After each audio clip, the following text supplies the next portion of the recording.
Honorable members, at the commencement of public business. Honorable members, the House is extremely privileged to have the presence of His Excellency Nana Addo Dankwa Akufo-Addo, President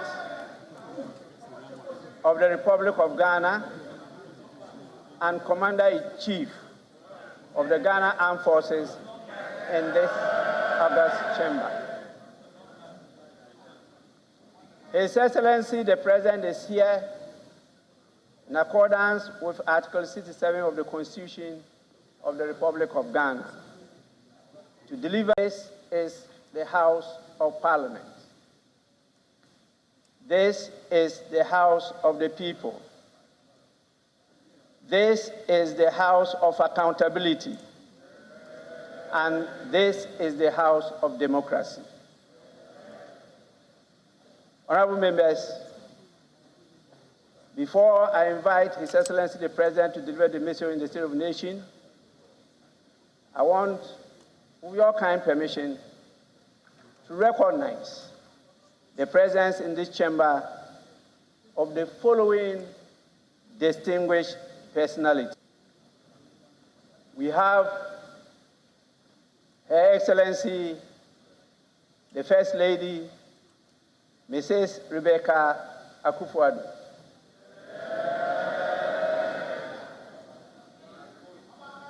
We also have His Excellency, the Vice President, Dr.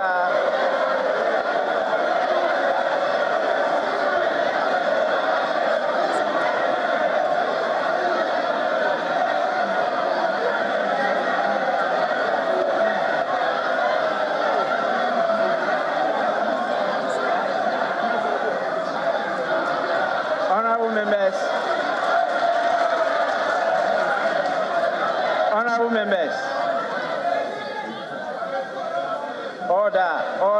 order, please.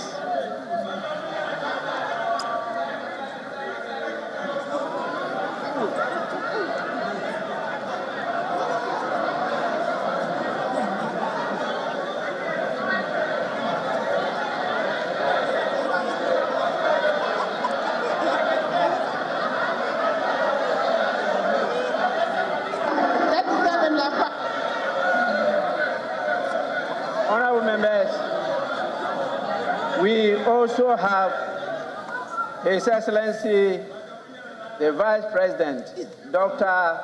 Mahamudu Bawumia.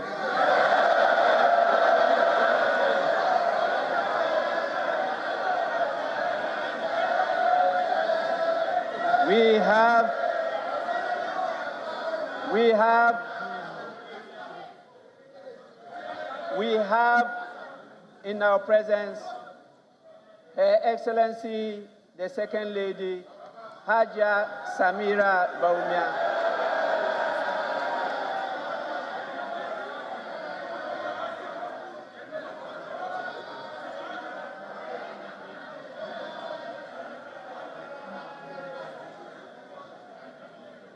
Surely, honorable members, surely we have the spouse of the Speaker, Her Excellency,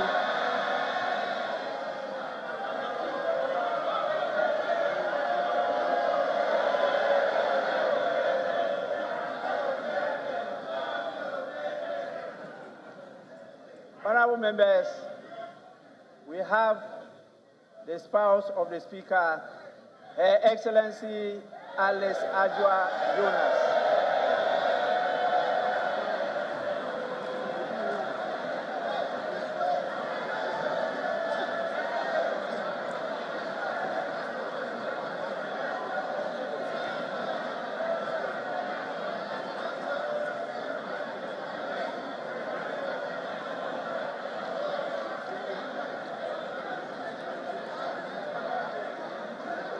Honorable members, we have Her Ladyship, the Chief Justice, Justice Gertrude Torkornoo.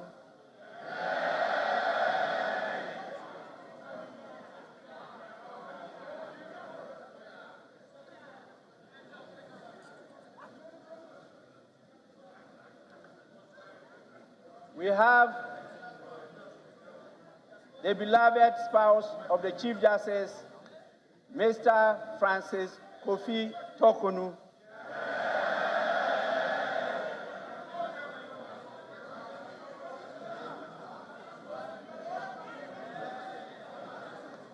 Honorable members,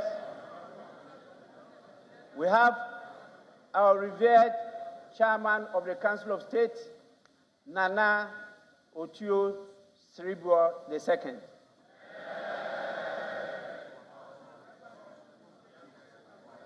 And we have the Chief of Staff,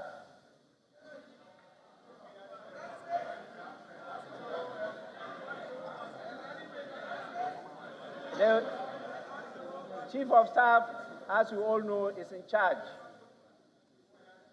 of the whole family of the Right Honorable Speaker, Madame Frema Opare.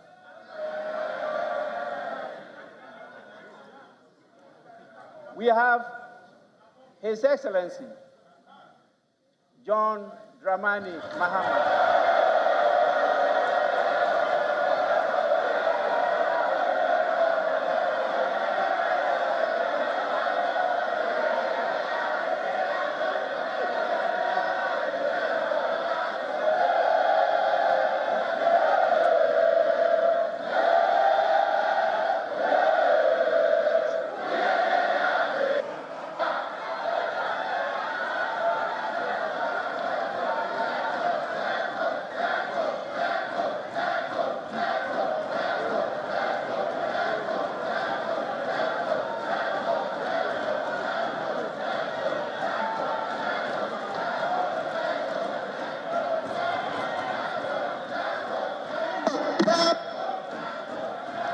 Honorable members,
Honorable members, when honorable members, when the speaker is on his feet, everybody else is seated and quiet. That is Parliament. Please, this is the formal sitting of Parliament, and all the rules apply. I will not be tempted, and I resist it, to start enforcing some of the rules. I know this is election year, but my words can deselect a lot of you. So please, my words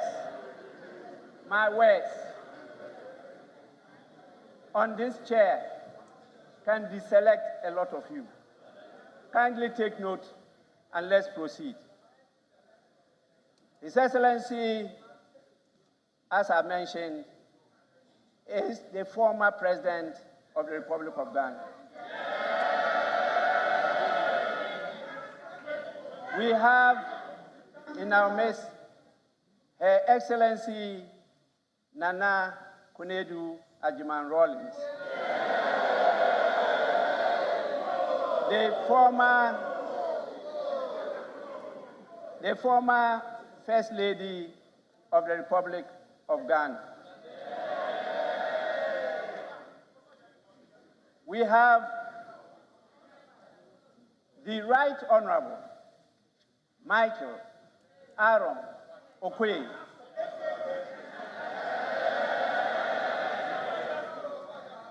the former Speaker of Parliament, my predecessor.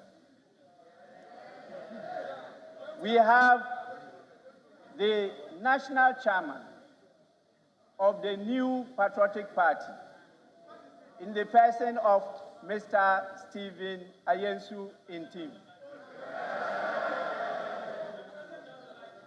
We also have the National Chairman of the National Democratic Congress, Honorable Johnson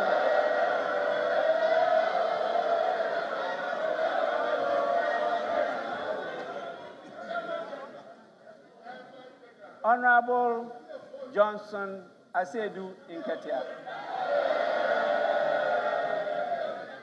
We have the General Secretary of the New Patriotic Party, Mr. Justin Frimpong Kodua. And we also have the General Secretary of the National Democratic Congress, Honorable Fifi Fiave Kweti.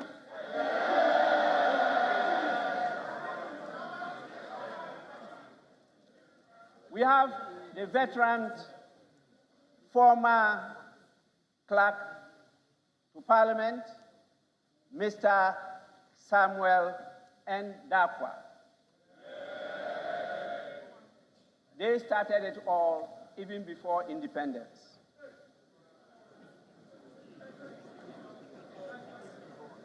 He was in the Legislative Council, and they supported the late K.B. Ayensu to establish the Parliament of the Republic of Ghana. We have another former clerk to Parliament, my own brother, Mr. Emmanuel Kwasi Anyimedu.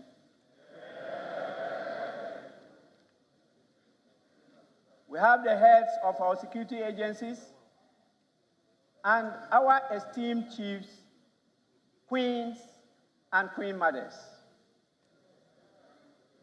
We have our most revered religious leaders and the dean and members of the diplomatic corps. We have our development partners with us, and representatives of various civil society organizations. And definitely, we have our partners, our dependable partners, members of the media.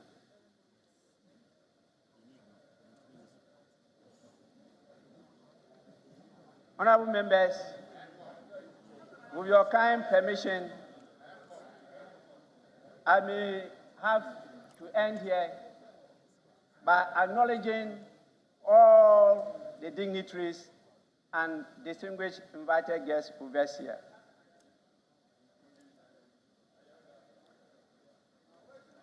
I now have the greatest pleasure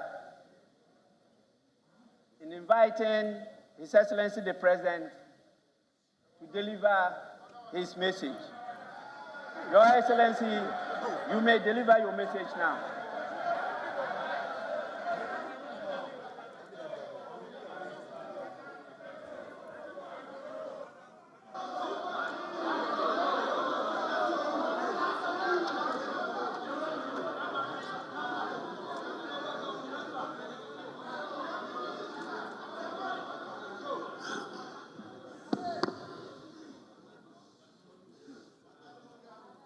Mr. Speaker,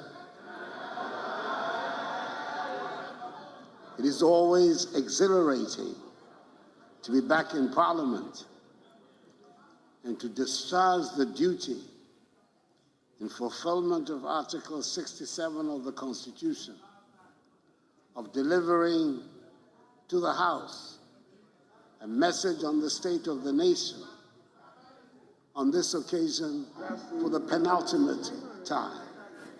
I have one more still to do.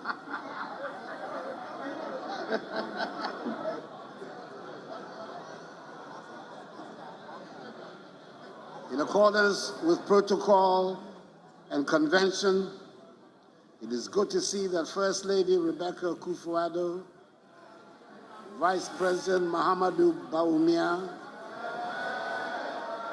Second Lady Samira Bawumia, the spouse of Mr. Speaker Alice Ajua Jonas, Chief Justice Gertrude Tokonu, and Justices of the Supreme Court, representative of the Chairperson and members of the Council of State, the new Chief of Defense Staff, Lieutenant General Thomas Opon-Pepra, the Inspector General of Police, Dr. George Akuffo-Dampare, and service chiefs are all present, as are the Dean and members of the Diplomatic Corps.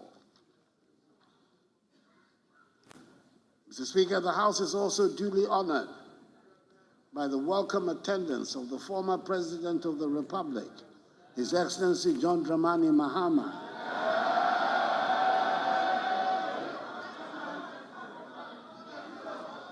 and former First Lady, Her Excellency Nana Konadu Agyeman-Rawlings.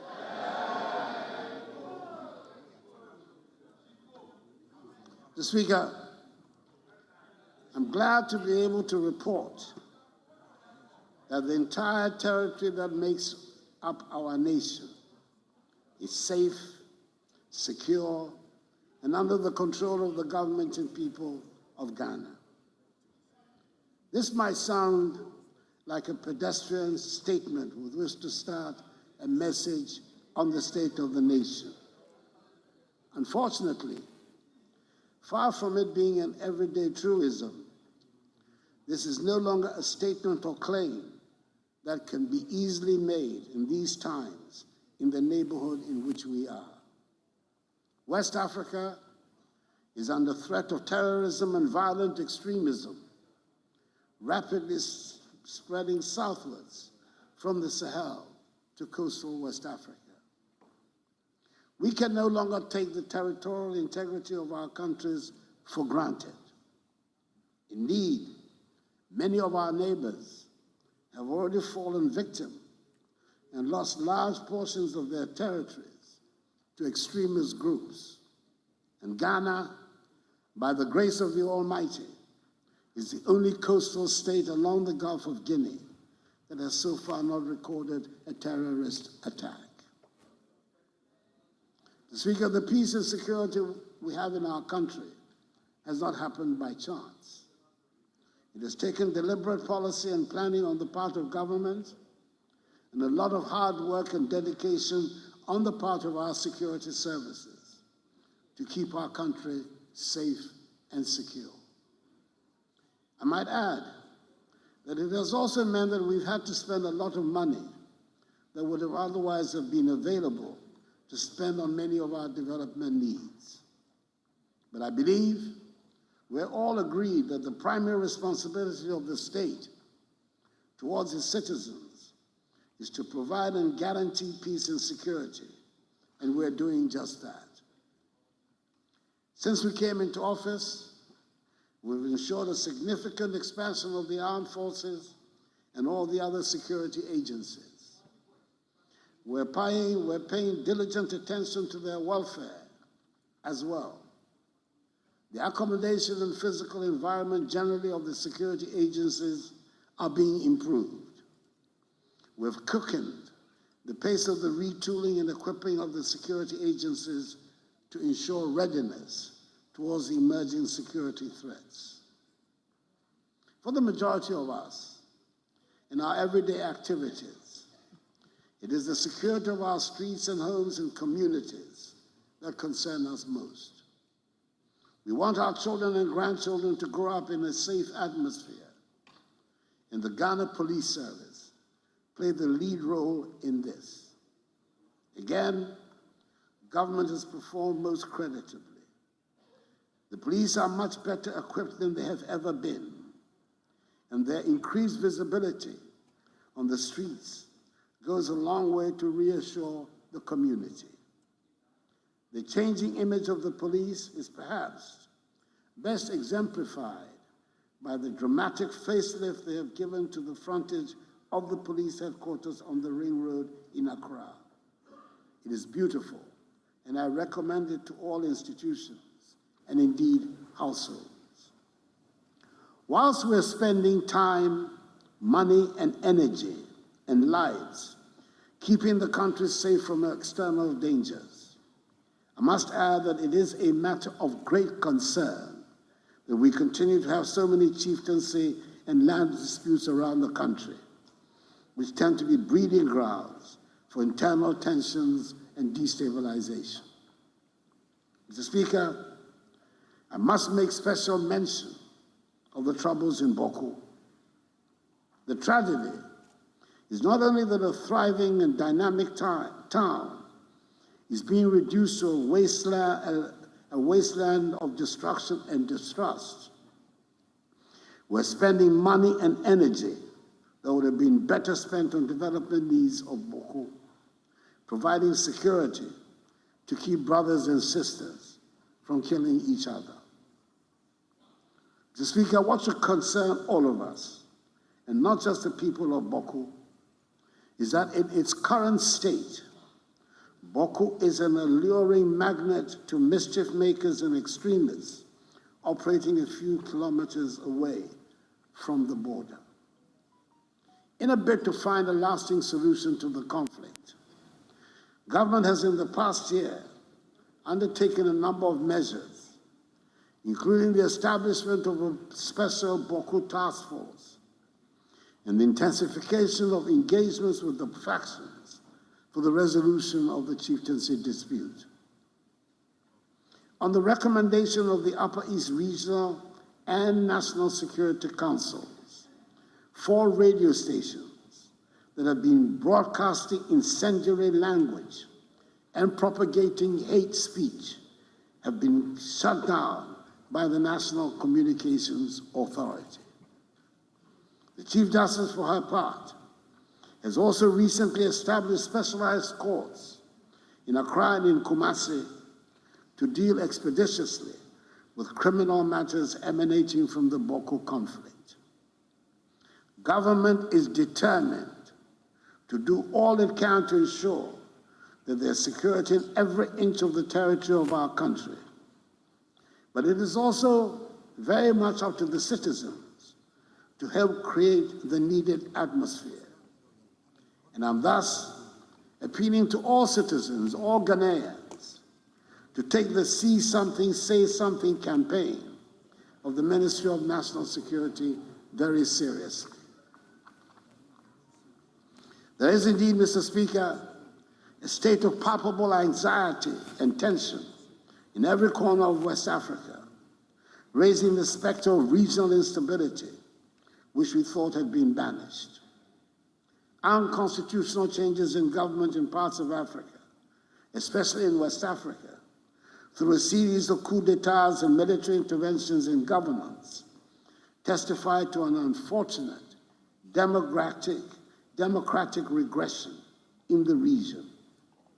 It is in the interest of democratic growth that this development is reversed as soon as possible, and we in Ghana continue to give maximum support to ECOWAS, the regional body of West Africa, and the AU, Africa's continental organization, in their efforts to restore democratic institutions in the affected nations.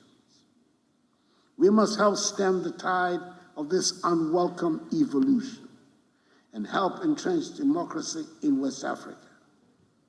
We believe also that a reform of the global governance architecture, such as the Security Council of the United Nations, to make it more representative and accountable, will help strengthen global peace and stability, and thereby help consolidate democratic rule around the world.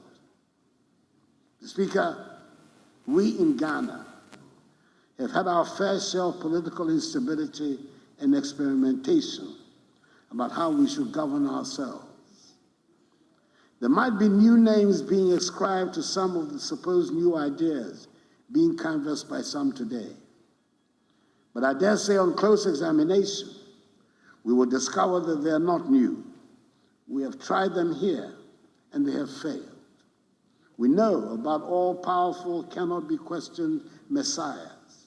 We know about liberators, and we know about redeemers and deities in military uniform.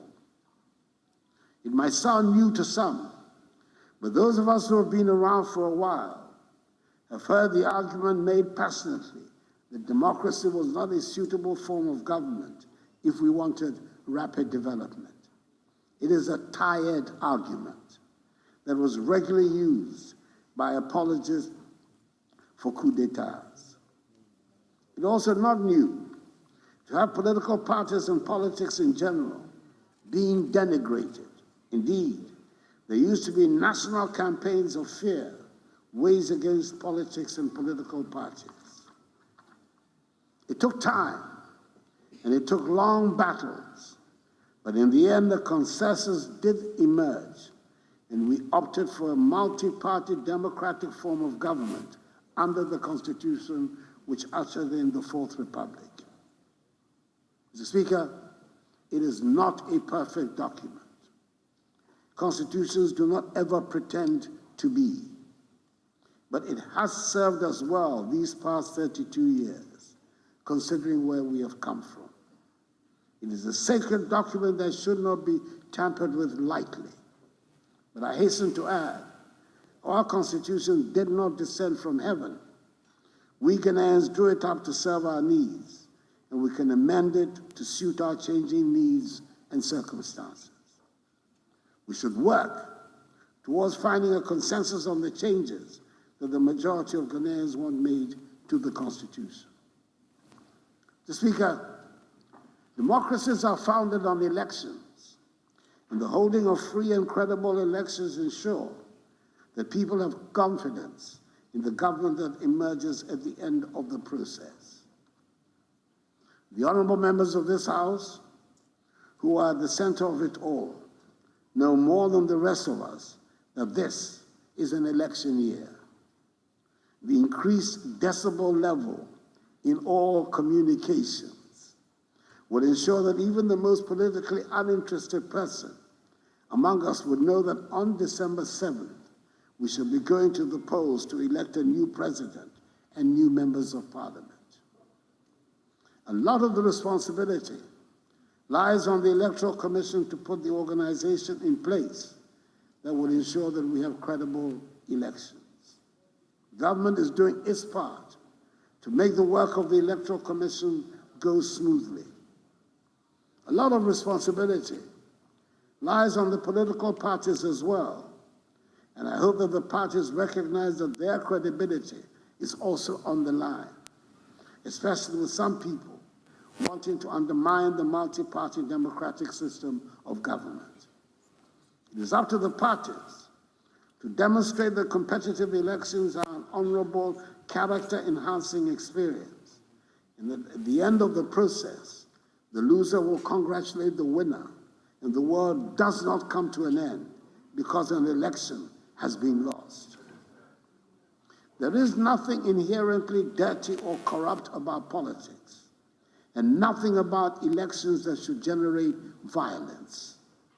We who are in politics, and we who are members of political parties, owe it to ourselves, the institutions we claim to belong to, and above all, we owe it to Ghana and the people of Ghana to make politics and elections the serious and joyful phenomenon they should be. In discharging their responsibility, I urge the Electoral Commission to work with the political parties to iron out whatever problems there might be. And I'm happy that the Electoral Commission, after engaging the parties, has shelved plans to change the 7th December date. Politics, after all, has been described as the art of the possible. And if that is what we are engaged in, it should not be beyond us to resolve the problems that come up and concentrate on working to build the happy and prosperous country we want. Government, on its part, will do what is expected of it to make sure that the reputation of Ghana is not damaged and the free will of the people is manifested at the end of the electoral process. And I want to reassure the people of Ghana that I'll do everything in my power to help ensure the conduct of transparent, free, and fair elections on 7th December.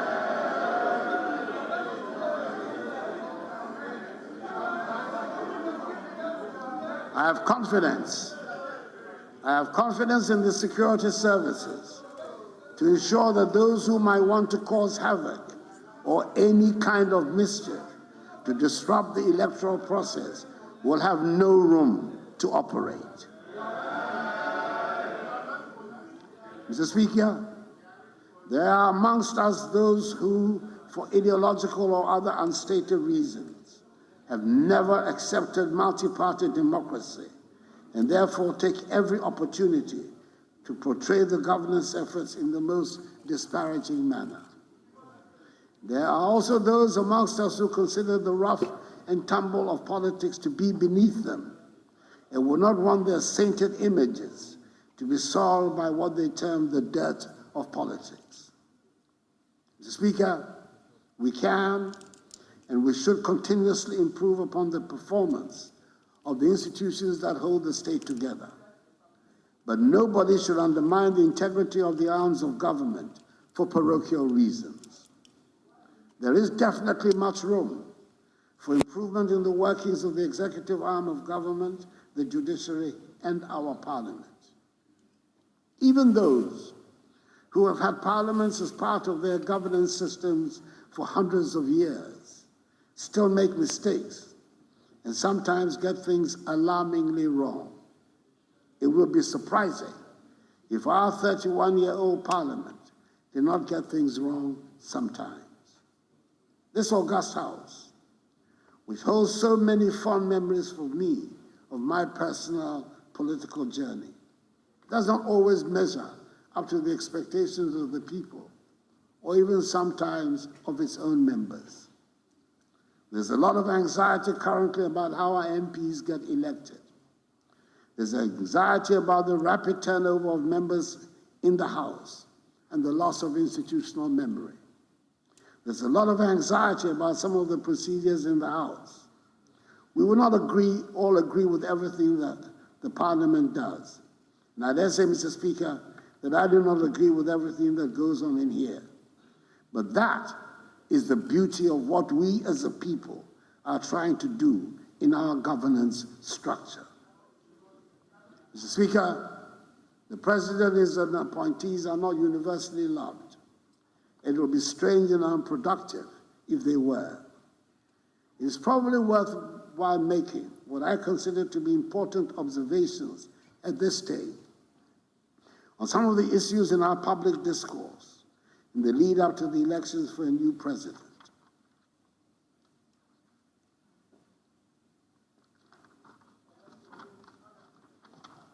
Under the Constitution, the executive power of the state is vested in the President of the Republic. He or she is the executive. There's no ambiguity about where the buck stops when it comes to responsibility for what happens in the government. It stops with the President. He or she has ultimate responsibility. It would be an unwise president that would pretend to have all the answers and refuse the advice of his officials. But the fact remains that the president holds the executive power. The cabinet, the ministers of state, all act ultimately in an advisory manner. Of course, the member of the government might take an idea, be it generated by the president or the official or a committee, and turn it into a huge success, and the honors will be claimed or shared where public perception falls. But ultimately, the president is responsible and therefore takes the credit or the blame for whatever happens in his or her government. Mr. Speaker, let me make a second point. The programs that come from the executive benefit from the rigorous public examination and debates to which they are subjected. We all now take for granted and sometimes even bemoan the vigorous media and civil society organization scrutiny that characterize public discourse.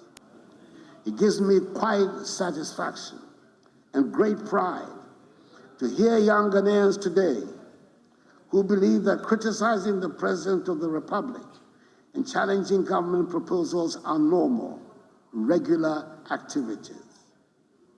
Some of the young people listen with incredulity when they hear about a Ghana that was once without private radio stations, and people had to tune into foreign stations to hear critical and opposition voices. Today, there are some 550 radio stations in operation in this country. In spite of all its shortcomings and difficulties, the people of Ghana have shown admirable commitment to multi-party democracy and have not fallen for the instigations to resort to the violent overthrow of an elected government. The past 32 years of the Fourth Republic have witnessed the most sustained period of stability and economic growth in our country.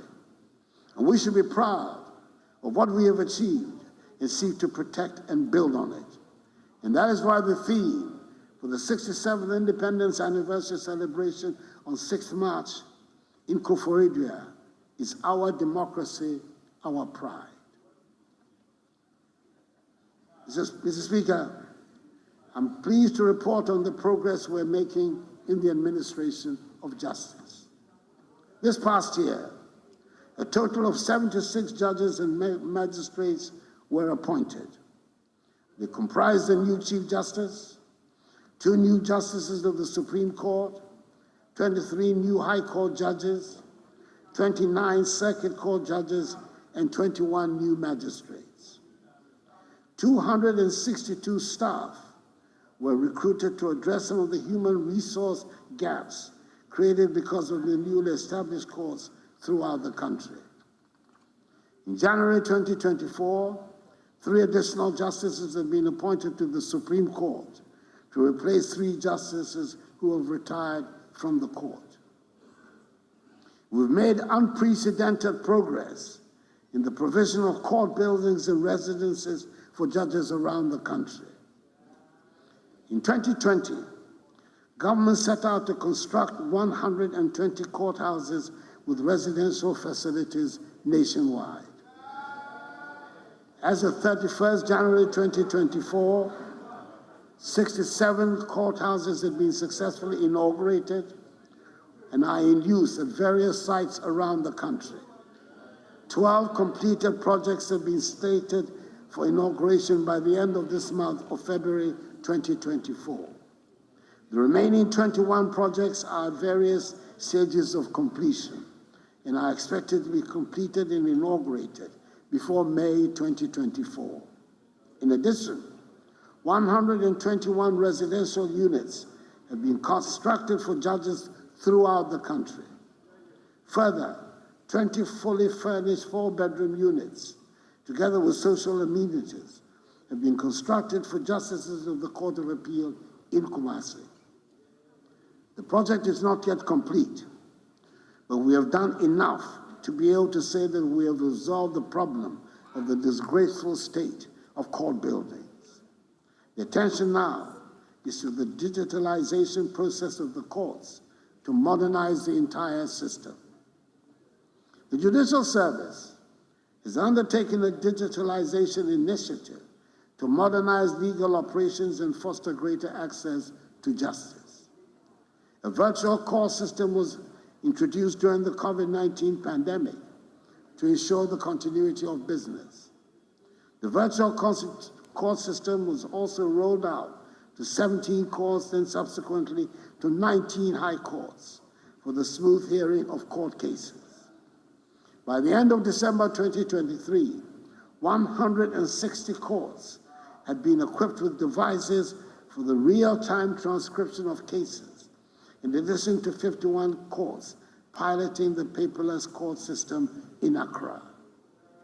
The integration of real-time transcription devices in 160 courts has revolutionized the way in which court proceedings are recorded and documented.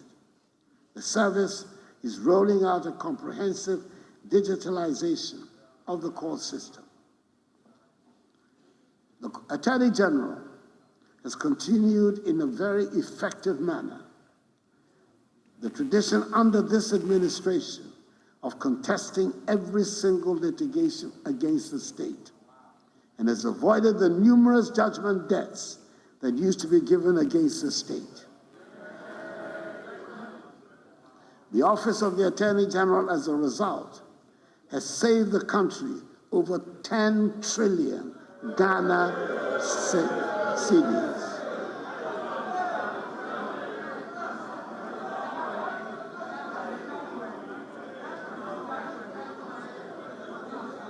All the evidence is there. I shall be performing a pleasant duty in a few weeks' time when I commission the Law House, the 12-story office building which will house the offices of the Attorney General and the Ministry, and finally bring to an end the age-old office accommodation problem.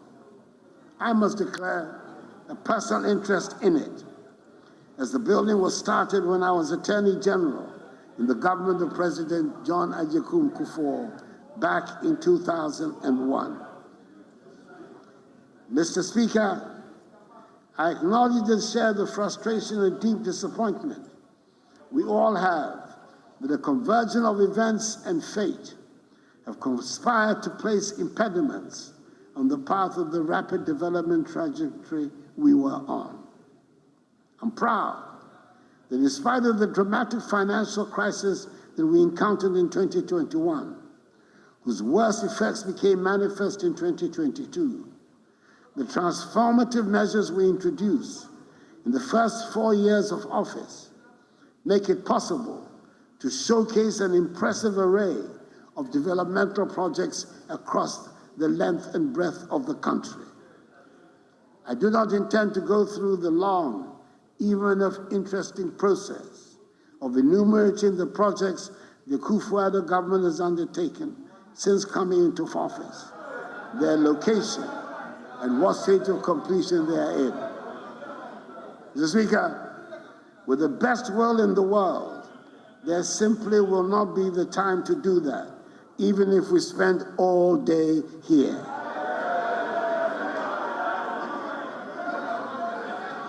It will be recalled that last year, during a message on the state of the nation, faced with a similar problem about road projects, I came to the House armed with a fat book that had the details of the road projects around the country, and all honorable members were given copies to go through at their own leisure. I haven't had anybody point out one. This year, we're taking things to a higher level. This government, after all, is the digitalization government. And the man who has led the entire digitalization process these past 7 years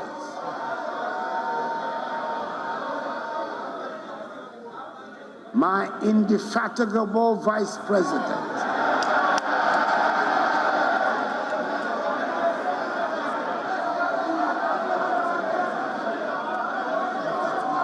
Dr. Mahamadou Bawumia, Dr. Digitalization, the MPP's excellent presidential candidate for the 2024 election.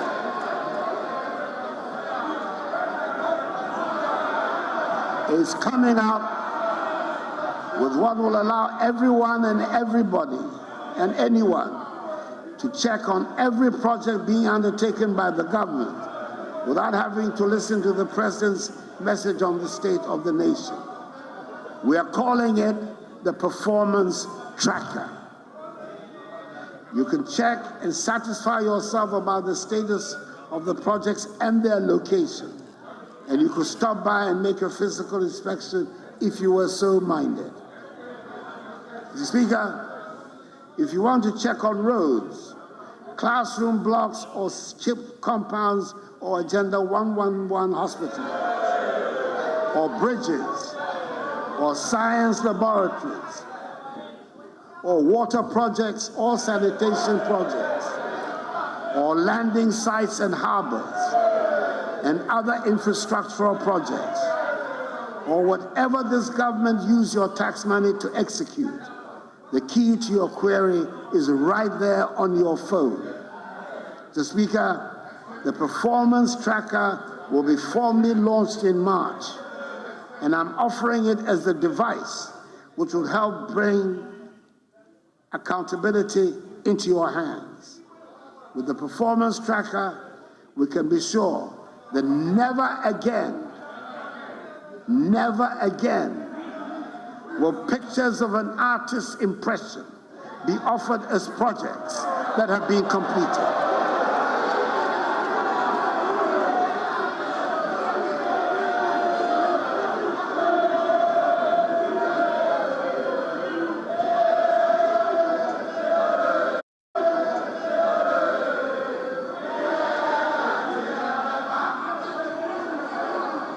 I'm able to recommend the Performance Tracker in the sure knowledge that the Akufo-Addo government has done more in education in terms of student enrollment, teacher training and employment, provision of infrastructure than any government. We have similarly done more in health, agriculture, security, roads, railways, tourism, digitalization than any other government. Thanks to the Performance Tracker, the President no longer has to go through lists. And I have the confidence to say that every performance indicator used shows we have done more in these 7 years than in any of the 8 years under the National Democratic Congress.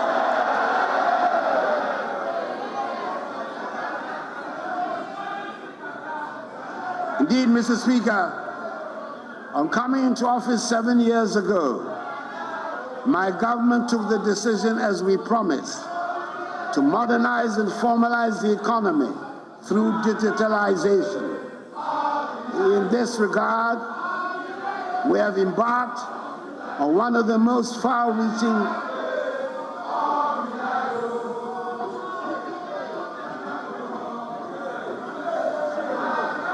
Mr. Speaker, come what may, I will have my day in Hansard. I will have my day in Hansard. Come what may. Believe me.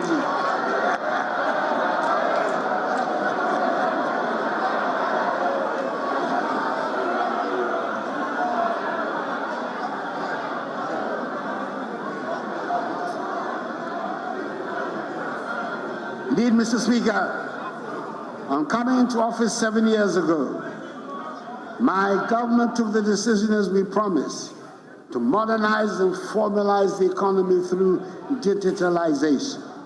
In this regard, we have embarked on one of the most far-reaching digitalization exercises in Africa. Up from the figure of 900,000 which we inherited when we came into office in 2017, we have thus far enrolled 17.6 million on the Ghana card, and therefore provided unique biometric identity to the majority of Ghanaians. We've also implemented a digital property address system with unique addresses for all properties in Ghana. Furthermore, through the implementation of mobile money interoperability, we've also provided access to financial services for adult Ghanaians through mobile money accounts that are interoperable with bank accounts. Ghana is now ranked #1 in Africa in terms of access to financial inclusion. We have digitalized the provision of public services at the ports, DVLA, NHIS, GRA, births and deaths, Registrar of Companies, ECG, Ghana Water, amongst others. Ghana is ranked #1 in West Africa and #7 in Africa in e-governance. We have also implemented the use of drones in the delivery of medicines, blood, and vaccines. And Ghana currently runs the world's largest medical drone delivery service. We have also networked all teaching regional and district hospitals, and patient records can easily be accessed in these hospitals without the need for a folder. Ghana is making giant strides in the area of digitalization, thereby improving transparency, accountability, and efficiency in the public sector and accelerating the growth of our economy. We are definitely going to be part of the digital revolution that is sweeping the world. Mr. Speaker, last year when I came to the House to deliver the annual message on the state of the nation, we were in the midst of negotiations with the International Monetary Fund.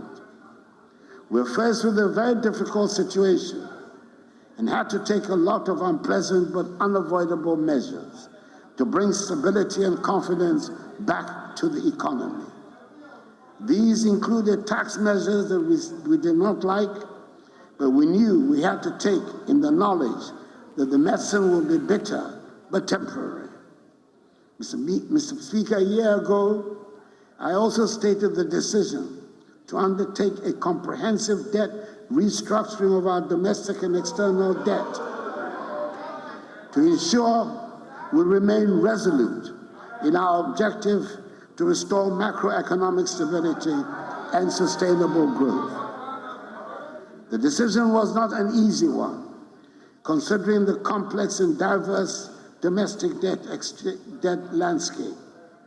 We had to consider safeguarding the financial sector, preserving social and economic conditions, and protecting our domestic debt market.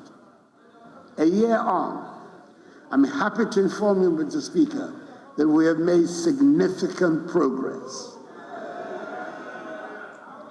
We requested an unprecedented number of bondholders to participate in a voluntary exchange, and we were able to exchange successfully some 203 billion cedis worth of bonds. Not only was the exchange successful, but it helped us to secure within 5 months, the shortest possible time in recent debt restructuring history, a staff-level agreement to an executive board agreement with the IMF. My gratitude goes to all financial sector players, organized labor, firms, regulatory institutions, and all individuals who made this painful exercise successful. Mr. Speaker, as you may recall, government successfully paid the first coupon of 2.3 billion cedis on the new bonds on 22nd August 2023. At the time, that was the single biggest payout of domestic payments in a single day for Ghana. We then paid 2 billion and 60 million cedis for the last leg of the domestic debt exchange on 5th September 2023. A week ago last Tuesday, on 20th February 2024, the second coupon of 5.8 billion cedis was paid to domestic bondholders. This is the largest coupon paid in a day in Ghana's history.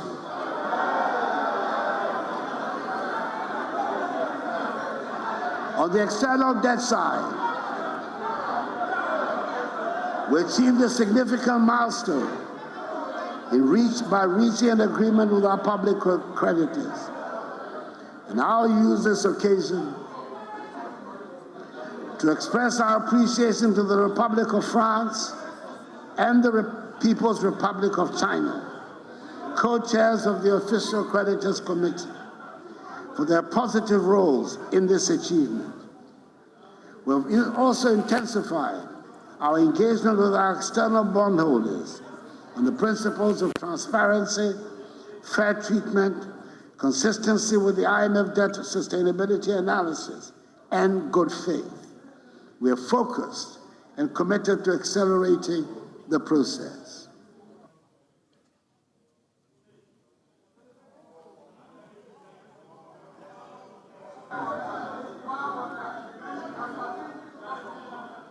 Mr. Speaker, we're committed to concluding the external debt restructuring process as soon as possible, so we move past the crisis.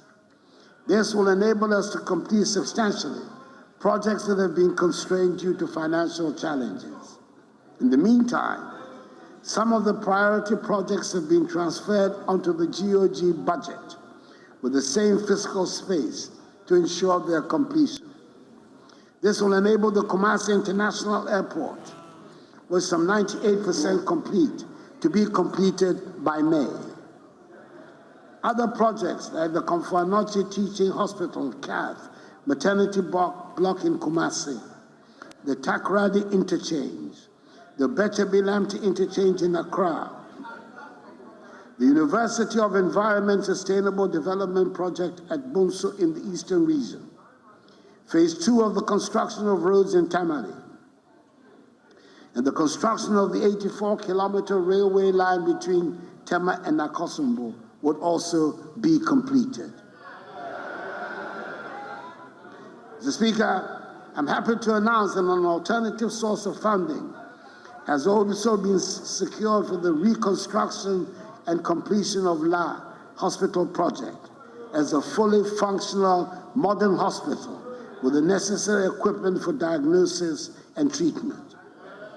The contractor has been paid an advance mobilization of 15%, representing some 7.5 million United States dollars, and work has begun. The project commenced effectively in January this year and will be completed in 28 months. Mr. Speaker, it is important to underline that the recent change in the leadership of the Finance Ministry will not affect government's determined commitment to implementing the terms agreed with the IMF to ensure that we restore the economy to healthy growth as soon as possible. Indeed, the macroeconomy was much stronger at the end of 2023 than in 2022. Inflation, which peaked at 54.4% in December 2022, has reduced to 23.5% in January 2025. Real GDP growth for the first 3 quarters of 2023 averaged 2.8%, higher than the targeted growth rate of 1.5% for 2023. The CD has been largely stable since February 2023, with a cumulative depreciation of 9% between February and December 2023. Gross international reserves reflected a significant buildup of $5.9 billion United States dollars, enough to cover 2.7 months of import of goods and services. The current account turned positive at 1.4% of GDP at the end of September 2023, from negative 2.1% at the end of December 2022. Generally, the macroeconomic indicators are once again all pointing in the right direction. I should point out that in all our discussions with the fund, a paramount consideration has been to ensure that the poor and vulnerable do not bear the brunt of the sacrifices that have to be made. Programs like LEAP, school feeding and capitation grant, have been protected and indeed enhanced. Mr. Speaker, right from the start of this government coming into office, we have sought to place the maximum effort on the education and training of the youth as the base for building the prosperous nation we seek. A foreign statesman once posed the question, and I quote, "Why am I the first member of my parliament in 1,000 generations to have gone to the university?" Unquote. In the past 7 years, I've met many people, young and old, across the country, who have told me about the first person in their families, in their communities, to have gone to senior high school. They might well ask the question, why are they the first boy or girl in their family to have gone to senior high school? The answer is not far-fetched. Not being able to go to secondary school for lack of money was so widespread and accepted phenomenon that it led to some people thinking senior high school was not meant for them or their children or for people from their village. And therefore, a child in the family finishing junior school and moving on to senior high school was simply not factored in their expectations. Mr. Speaker, free SHS might be labeled by its detractors as a mere political slogan that must be demonized, but it is in fact a transformative program that has broken myths and liberated minds. It is humbling on one hand and frightening on the other to think of the sheer number of talents the free SHS has unearthed that would otherwise have ended their formal education at BECE. I know we will get more engineers, doctors, architects, scientists, writers, and poets out of the increased numbers of those attending senior high school who will go into further education. Even if they stop at high school, at senior high school, imagine what 1 million more secondary school educated young people will do to our self-confidence and the value of our workforce. That alone makes free SHS worthwhile. I'm proud that the NPP government under my leadership has been able to bring this transformative policy into our education system. Mr. Speaker, I believe the success of the free SHS policy has answered its critics and the arguments about it should cease, and we should simply concentrate on finding ways to improve it. I'm particularly glad that the fears about lowering of standards have been allayed. Refreshingly, we witnessed through the 2023 batch of free SHS students the best WACC results in over a decade. Mr. Speaker, there's more to education than free SHS, and government has been paying equal attention to all the other sectors.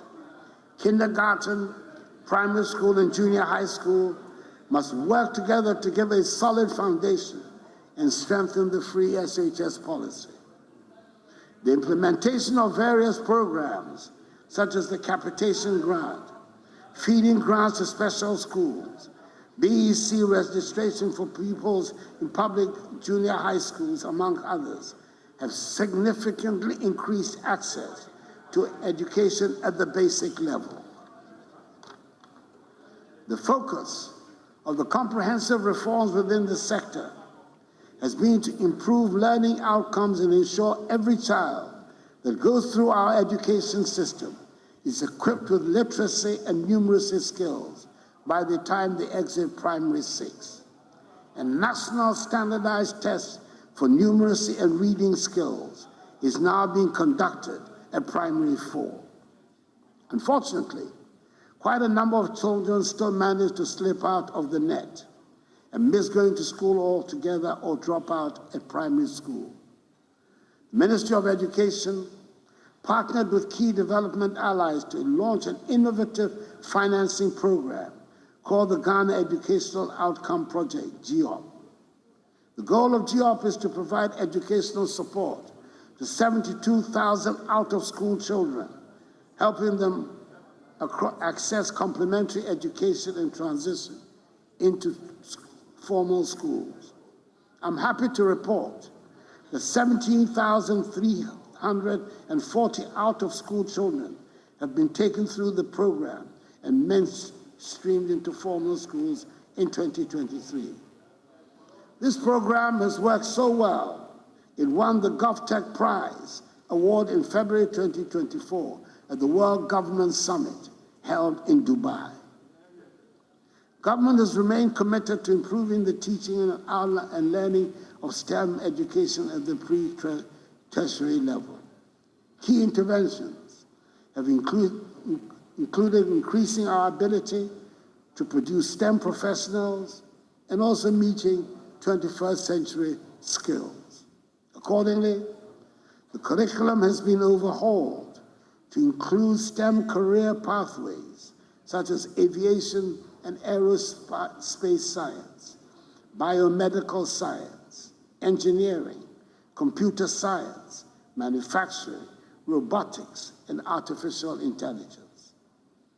Government has also increased its investment in infrastructure for science, technology, and engineering and mathematics, STEM education at the pre-tertiary level. The construction of 10 STEM schools and 10 STEM centers has commenced across the country, with 7 STEM model schools having been operationalized. These schools have been equipped with state-of-the-art laboratories and classrooms, dormitories, assembly halls, dining halls, and conducive environments to foster teaching and learning. The operationalized schools have a total enrollment at present of 2,400 students reading general science and STEM. Mr. Speaker, in recognizing the critical role of technical and universal and vocational education and training in the country's industrialization agenda, the government continued implementing key reforms in the TVET space, including the expansion of the free senior high school program to include students in public TVET institutes. Mr. Speaker, a lot of resources has gone into the provision of infrastructure at all levels of the educational system, but a lot remains to be done. Many basic schools require more adequate classrooms and furniture. and the environment in some of these schools can be made more suitable for learning and teaching. Some of the senior high schools, especially the community schools recently absorbed into the former GES structure, lack the facilities that these established schools take for granted. We must all express our gratitude to the teachers in such schools who manage, in spite of the difficulties, to bring out the best in their students and sometimes succeed in achieving great results. They exemplify the best in the Ghanaian and give us hope for the future. Indeed, the one tablet per student policy at the senior high school level is being rolled out and will formally be launched by me next month. It is a great tool to help bridge the gap between disadvantaged and privileged students. Mr. Speaker, free SHS and our no guarantor policy under the Student Loan Trust Fund are breaking down financial barriers for students seeking higher education. By eliminating the requirement for a guarantor, we have empowered students from economically disadvantaged backgrounds to pursue their educational aspirations without undue financial burden. This has meant a substantial increase in the number of students seeking tertiary education. And it is in response to this increase, the government has decided to establish 4 new universities in Mampong in the Ashanti region, Akrodie in the Bono region, Bonsu in the Eastern region, and Kintapo in the Bono East region, and expand the facilities in existing ones. We're pursuing interventions towards achieving by 2030 the 40% gross tertiary enrollment ratio, up from the current level of 18.8%, as well as the 60-40 science to humanities ratio from the current one of 40 to 60, as captured in the Education Strategic Plan of 2018 to 2030. Mr. Speaker, between 2012 and early 2017, there was nothing more demoralizing than the phenomenon we called Dumsor. It was symptomatic of a dysfunctional system, and it caused widespread depression amongst businesses and households. After that experience, my government was determined that Dumsor would not be inflicted upon Ghana and Ghanaians under an MPP government. Shouts will not wish Dumsor away in our history. It will not.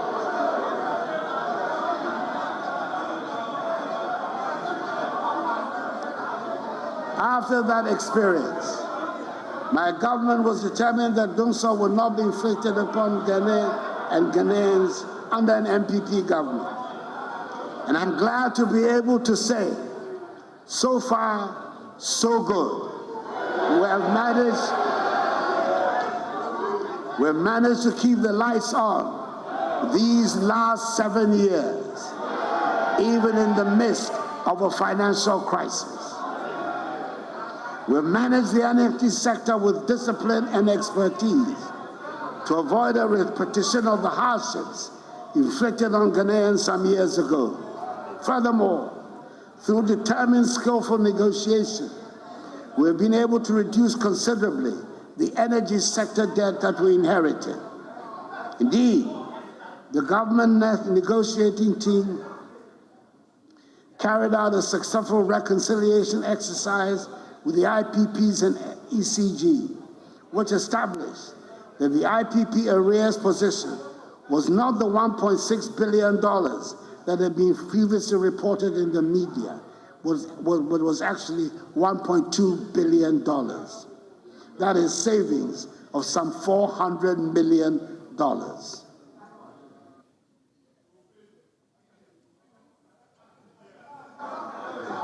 Additionally, the government negotiating team has reached commercial agreements on headline terms for the restructuring of power purchase agreements and arrears with AXA, Amandi, SunPower, Senate, and Early Power, and is finalizing remaining definitive documentation of such terms, which will result in total expected savings in excess of $9.1 billion over the lifespan of the IPP projects. In the meantime, ECG has been able to secure a fixed monthly energy purchase price with all the IPPs. This has led to a monthly payment of 43 million United States dollars instead of the 77 million United States dollars.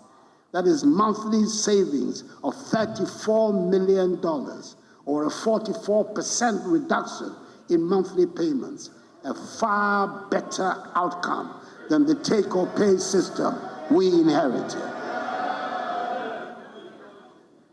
Mr. Speaker, I'm happy to report that we're making admirable progress in the provision of electricity to all parts of the country.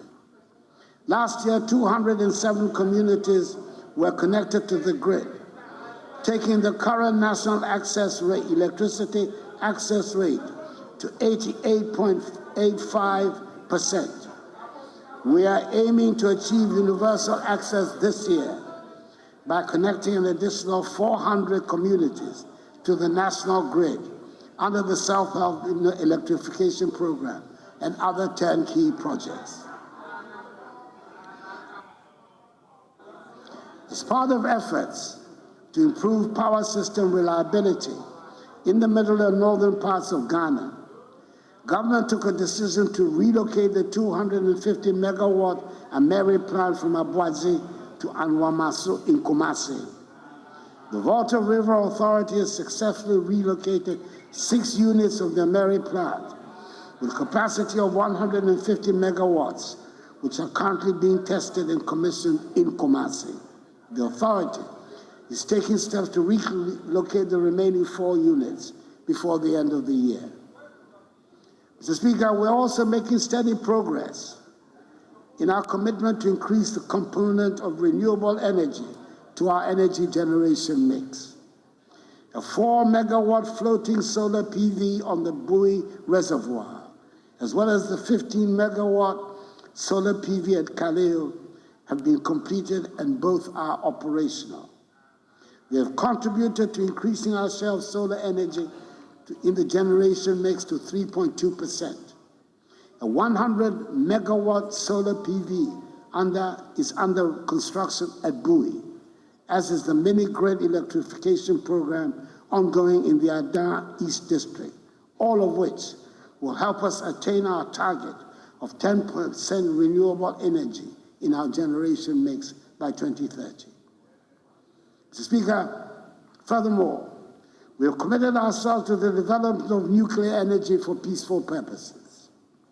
As I indicated at the U.S.-Africa Nuclear Energy Summit and the International Framework for Nuclear Energy Cooperation Ministerial Conference held in Accra in November last year, the first of its kind in Africa, our energy transition plan envisages 30% of our electricity production to be from nuclear energy by 2070, which is the core mandate of the Ghana Nuclear Power Program Organization, GNPPO, an entity under the Office of the President.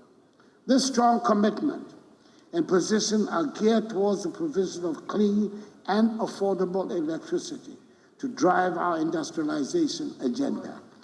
It is also meant to position Ghana as a net power exporter in the ECOWAS region through the West African Power Pool. Mr. Speaker, we have also succeeded in having the Secretariat of the Climate Vulnerable Forum, CVF, an intergovernmental forum of 58 of the most climate vulnerable countries, representing some 1.4 billion people located in Accra.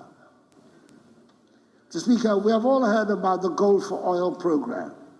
It has been explained, debated, and talked about.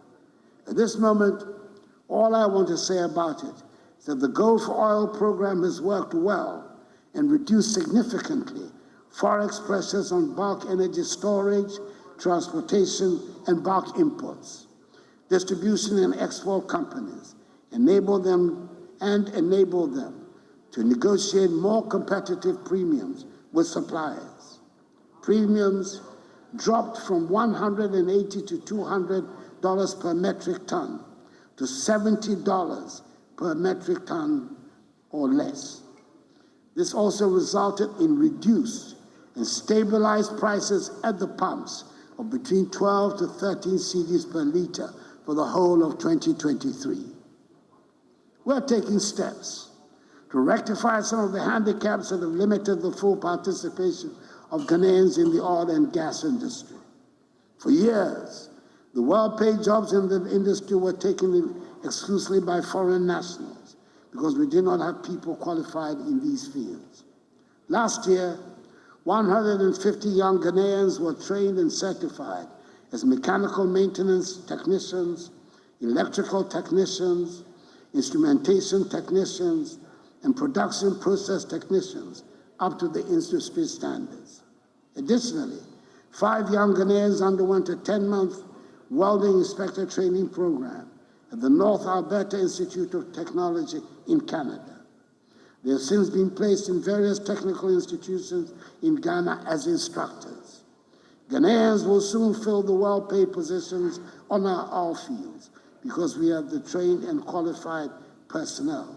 Things are looking up. Mr. Speaker, it is quite likely that the most talked about subject in our country is roads and highways. When I appeared in the House last year, as I said earlier, I took the extraordinary step of coming with a fat book that detailed all the work that the government had done and was doing on roads since coming into office in 2017.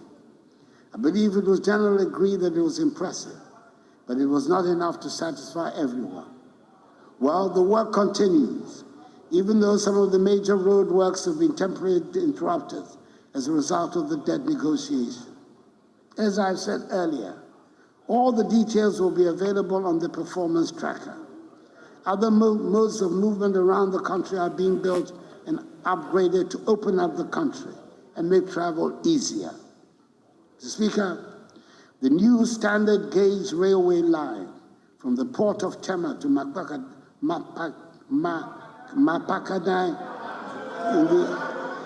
in the Asildaman district, of the eastern region, covering a distance of some 100 kilometers, is at the final stage of completion. By the middle of the year, the line will be commissioned for operations to commence with brand new standard gauge diesel multiple unit trains, the first of their kind to be used in our country. It is worth mentioning that a rail bridge is being built across the Volta as part of this railway line. I have no doubt it will attract a lot of interest. I'm a great believer in the importance of practical, and that is why I encourage the constructors to construct the railway bridge, which was not a part of the original contract, across the Volta to make the journey more scenic.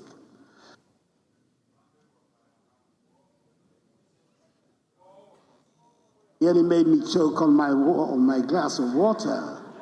Extraordinary statement to make.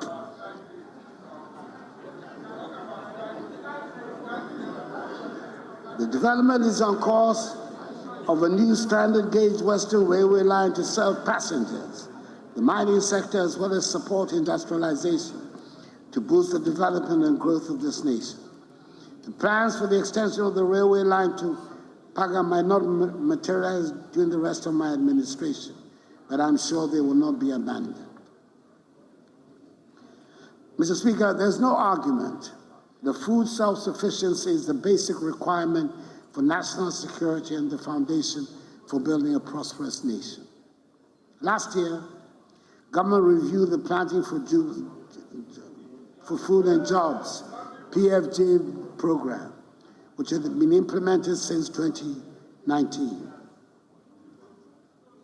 Based on lessons learned, Government developed and launched under the dynamic leadership of the new Minister for Food and Agriculture.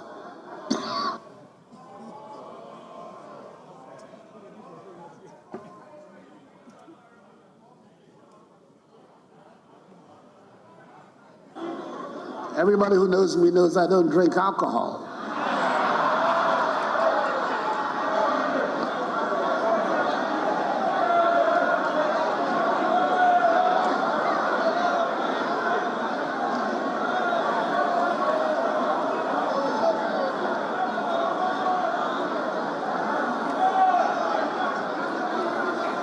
Last year, government reduced the Planting for Food and Jobs program, which had been implemented since 2017.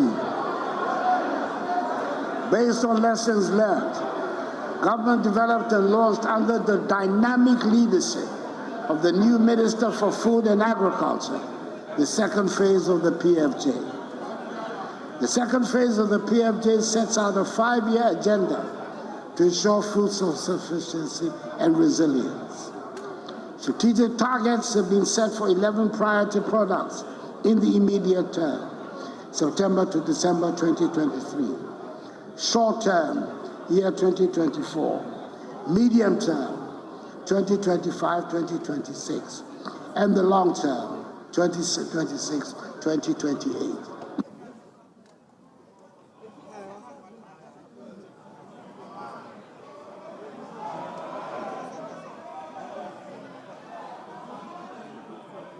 The selected products are maize, rice, soybeans, sorghum, tomato, pepper, onion, cassava, yam, plantain, and poultry. So I'm happy to report that production estimates for these priority products reveal that the planned targets for the year have been exceeded for all the products except poultry.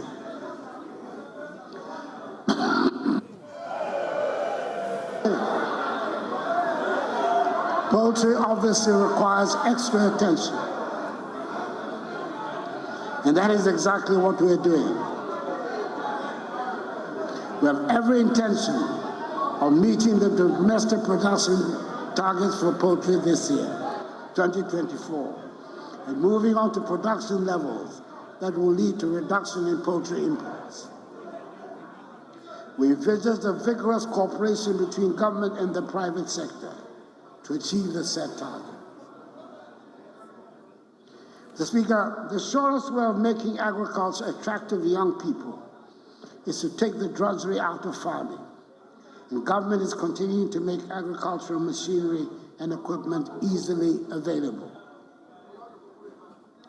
Under the third and final tranche of the Brazil More Food program, tractors with accompanying implements, power tillers with accessories, maize shellers, units of combined pharmacies, and rice millers have been distributed to farmers, processors, and mechanization service providers on hire purchase agreement. This year, under the Indian EXIM facility, tractors with matching implements, planters, boom sprayers, combine harvesters, and corn pickers will also be made available. Mr. Speaker, having determined that large-scale commercial farming is the easiest way to achieve our set goal of food self-sufficiency, government under the second phase of the PFJ will establish agricultural zones as a complementary initiative to address the issue of access to large tracts of agricultural land, to drive sustainable and commercially oriented agriculture. This will significantly expand Ghana's productive capacity in products such as rice, soybean, maize, and tomato. Indeed, between 2021 and 2023, rice imports fell by some 45%. In 2021, rice imports amounted to 805,000 metric tons. In 2022, 650,000 metric tons. And in 2023, 450,000 metric tons. This healthy trajectory will continue until we achieve full sufficiency in rice production. For each agricultural zone, government will partner with the private sector to provide the necessary irrigation infrastructure, develop access roads, expand power, solar and hydro, and provide mechanization services. Various locations across the country with potential to be food baskets have been identified for the establishment of the agricultural zones. They include the Afram Plains, Chopoli, Kumuwu, Kratchi, and Nkranza, amongst others. Mr. Speaker, we all witnessed a spectacular increment of the cocoa price from 800 cedis per bag to 1,300 cedis.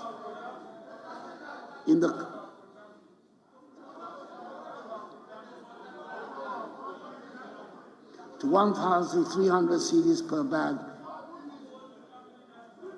in the current cocoa season, the highest increase in 50 years. With the current trend of the world cocoa price, cocoa farmers can be sure that I will do right by them in the next cocoa season. Mr. Speaker, government has begun the development of 7,100 hectares irrigation infrastructure in 5 identified economic enclaves within the Afram Plains agricultural zone. Work is also continuing towards the completion of the Temne Phase 3 extension and via irrigation schemes. This will make additional 1,150 acres of irrigable land available for cultivation of rice and vegetables. The Ghana Irrigation Development Authority will continue with the development of small earth dams in the northern, upper east, upper west, northeast, and savannah regions to support the One Village, One Dam initiative. Whilst at it, Mr. Speaker, we have not forgotten about the welfare and well-being of our fisher folk. My government has completed the construction of 12 coastal fish landing sites at Axim and Discove in the western region, Moray, Mountford, Winneba, Senyabreku, Gomwa-Fete, Otuam, and Infantsiman in the central region, Kessi and Osu in the greater Accra region, and Kita in the Volta region.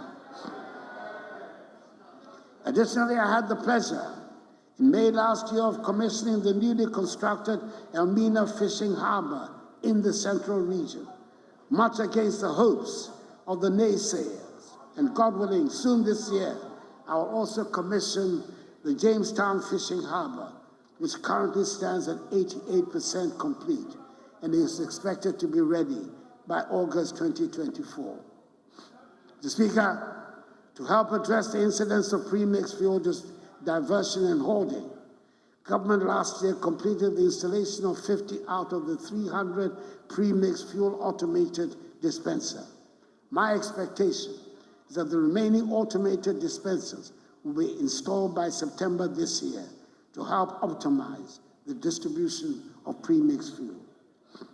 Government will continue to take decisive actions, such as the close season, to help safeguard the ocean's capacity to regenerate and to continue to deliver substantial economic, environmental, and social value for our development. Mr. Speaker, last year, Ghana regained her position as the leading producer of gold in Africa, having overtaken South Africa. Our gold production reached an unprecedented 4 million ounces, according to preliminary reports. This is as a result of the progressive policies we have been implementing, which have led to the revival of dormant mines like the Obuasi and Viviani mines and the expansion of existing ones. The reduction in withholding tax on unprocessed gold by small-scale miners from 3% to 1.5% has resulted in some 900% increment in gold export from the small sector over the last 2 years. Leveraging on these resources, we introduced the innovative Gold for Oil policy, which accounts for some 30% of our total crude oil consumption.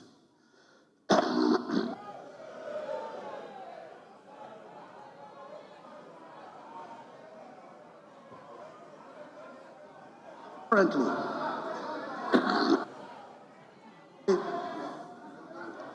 3 large-scale mines are under construction in Ahafo, Upper East and Upper West regions, with Cardinal Namdini set to pour its first gold in the Upper East region in the last quarter of this year. With these new nines, our gold production is expected to increase to some 4.5 million ounces annually. Mr. Speaker, to add value to these volumes of production, we have constructed through a public-private partnership a 400-kilogram capacity gold refinery, and we're in the final stages of negotiations for a London Bullion Market Association certificate.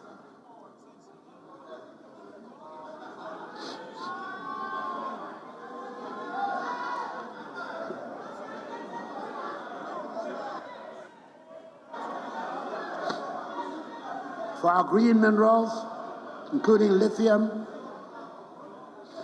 we have put in place a policy for their exploitation and management to ensure beneficiation across the value chain of these critical minerals. Mr. Speaker, as it has been widely reported, Newmont Corporation, the world's largest gold-producing company, which operates 2 huge mines in our country and is constructing a third, has announced its intention to sell its Achim mine in the eastern region, the 3rd largest mine in the country, which produced some 420,000 ounces of gold in 2022.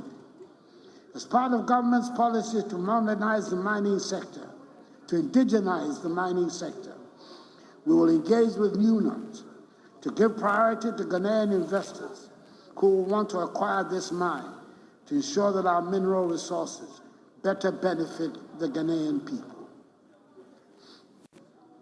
Mr. Speaker, we continue to work to ensure the protection of our forests and wildlife resources while reclaiming degraded forests. Some 42 million trees have been planted over the last 3 years under the Green Ghana project, and some 690,000 hectares of degraded forests have been cultivated between 2017 and 2022 under the Ghana Forest Plantation Strategy. Mr. Speaker, the main cornerstone of our move towards the industrial transformation of Ghana is the One District, One Factory policy, this government's iconic flagship initiative. It demonstrates how government can stimulate and incentivize the private sector to expand and diversify manufacturing across the country by harnessing locally available raw materials. It is significant to note that within the relatively short span of 6 years, government has directly intervened to stimulate interest in and support many private sector business promoters to make significant investments in manufacturing under the One District, One Factory program.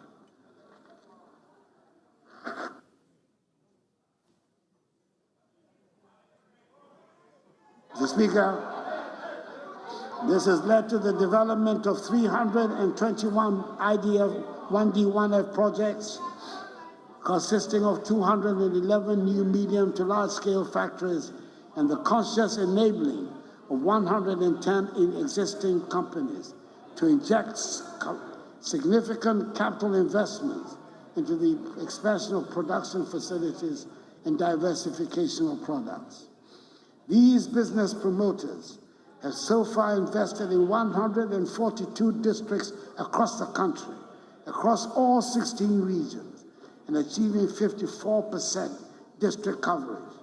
The aspiration is to bring a 1D1F project to every district. Speaker, within this period, some 170,000 jobs have been created under the novel ID 1D1F program by companies in operation. The Speaker, government approved a number of incentives, including duty exemptions to support the implementation of the 1D1F program.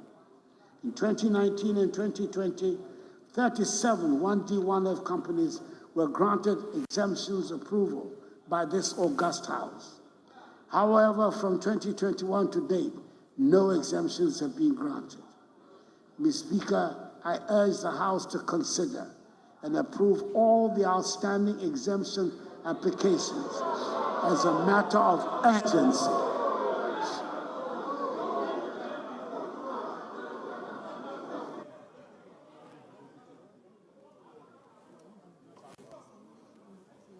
To send positive signals to the business community.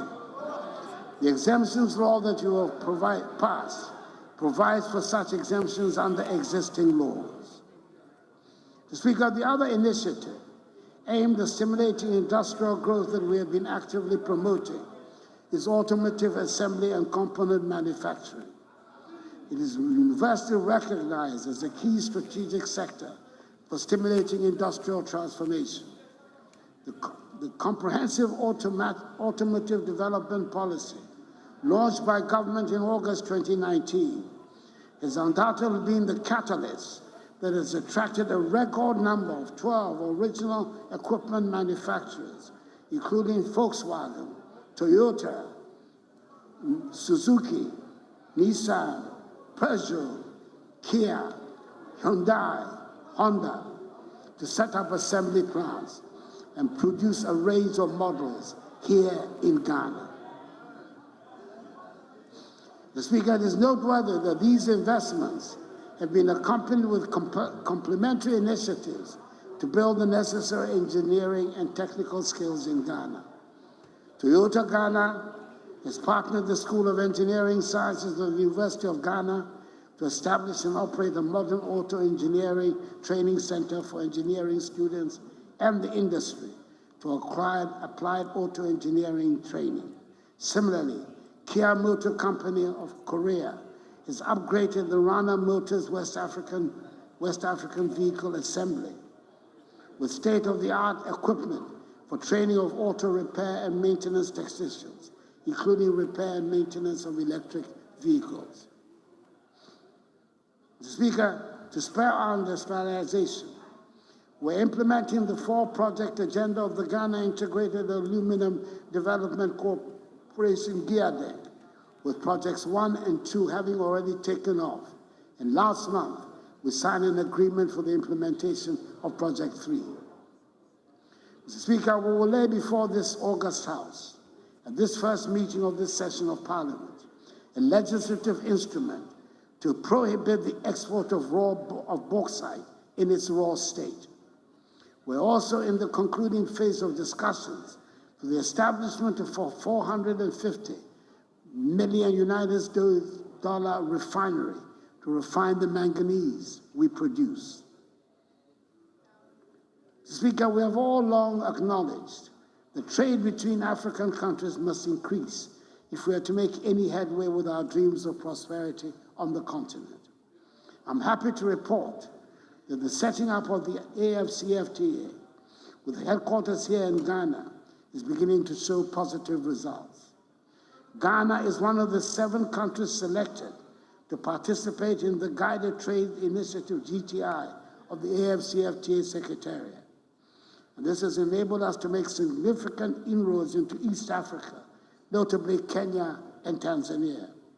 Over 700 AFCFTA certified products from Ghana, like cosmetics, processed foods, beverages, coconut oil, shea butter, and garments, have been targeted at the AFCFTA market under the Guided Trade Initiative.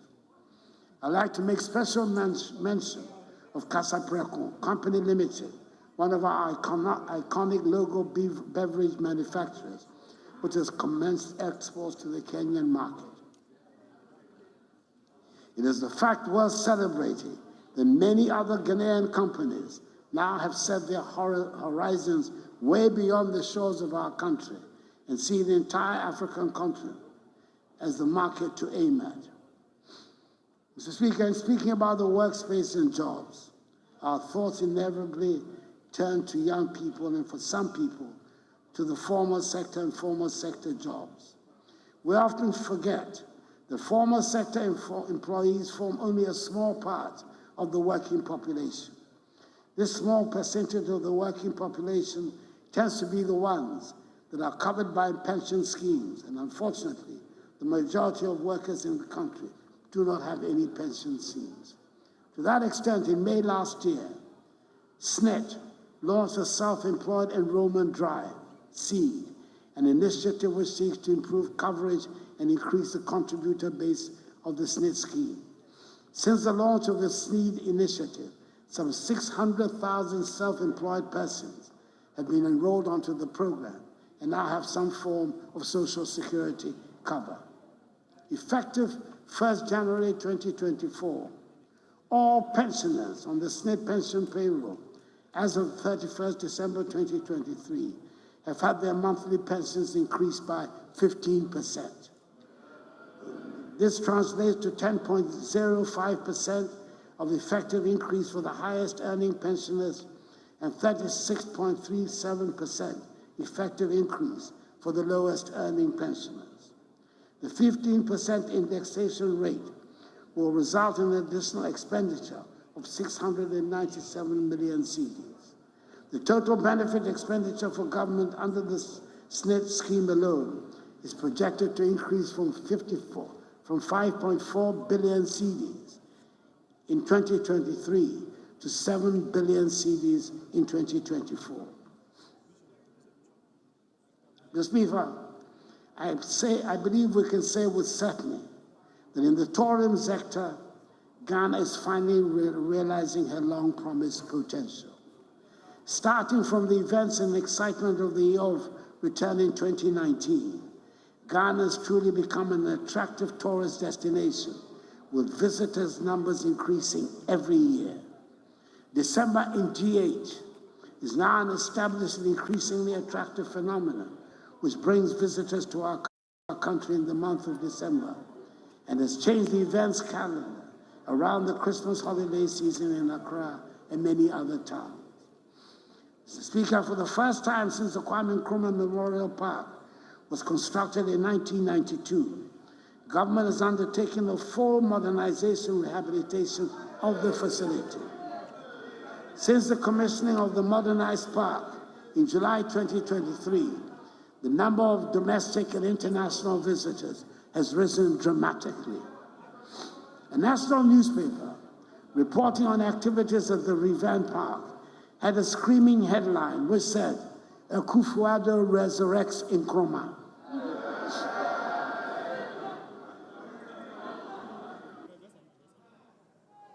That gave me pause for a moment, but on reflection, I decided I would accept it, be it a compliment or criticism or in addition to the collection of sayings by elders.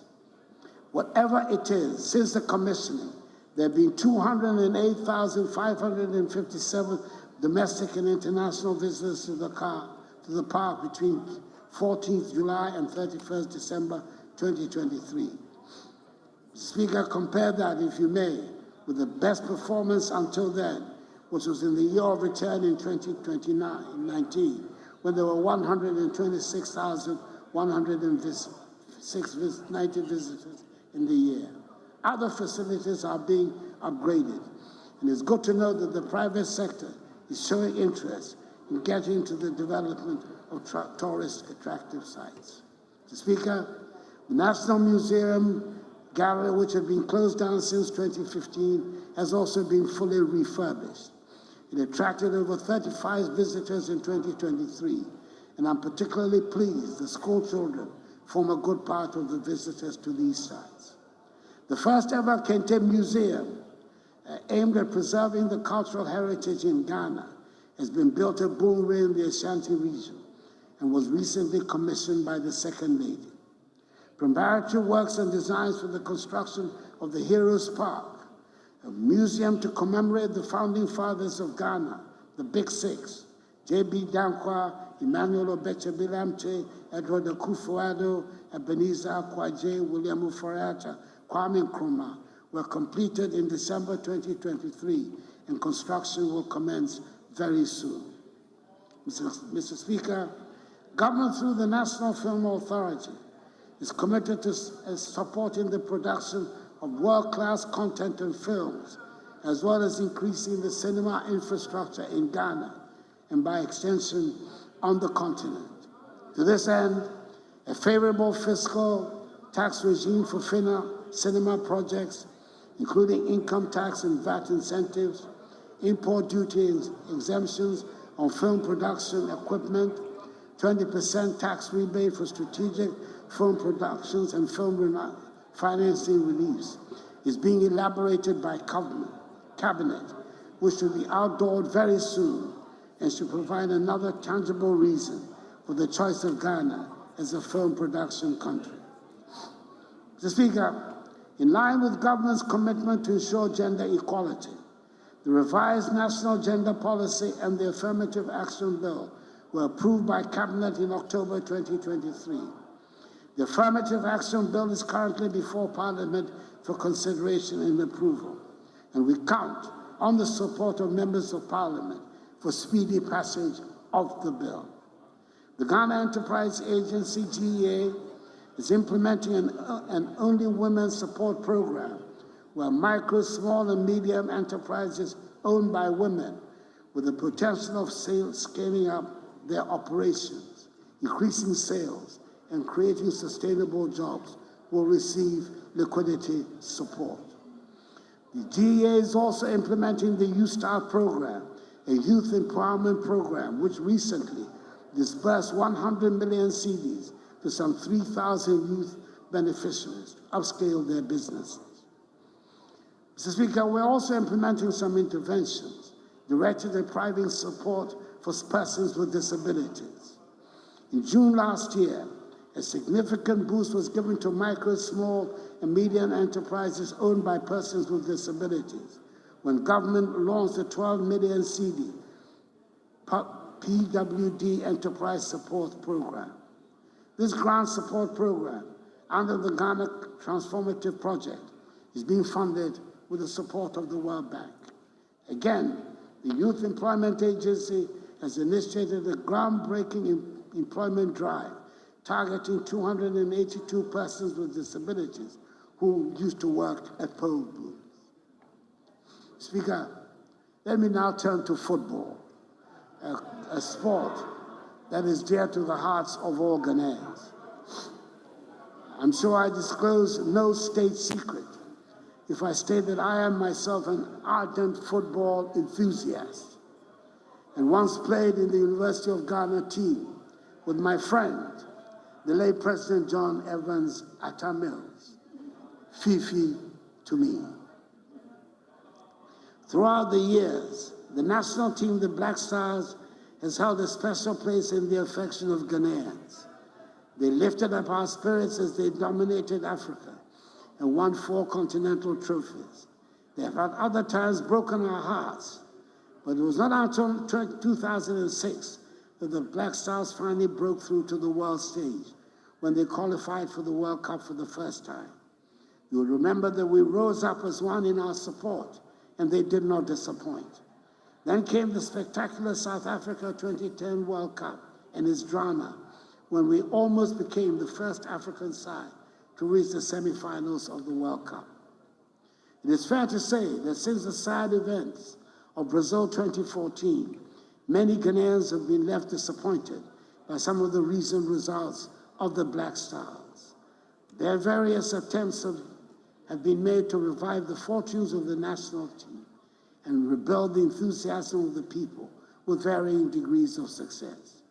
The recent AFCON in Cote d'Ivoire was probably the nadir of the performance of Black Stars. and has left the nation saddened. However, I am quite certain that the young men and the technical handlers would themselves have wanted to make our nation proud.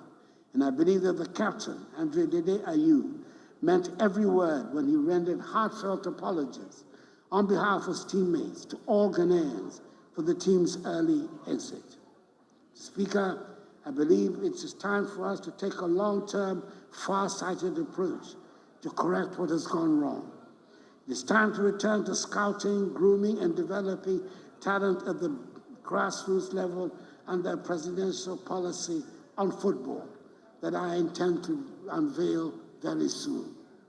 The School Sports Department of the Ministry of Education will work hand in hand with the Ministry of Youth and Sports in collaboration and synergy with the Ghana Football Association to build district, regional, and national juvenile teams for both girls and boys.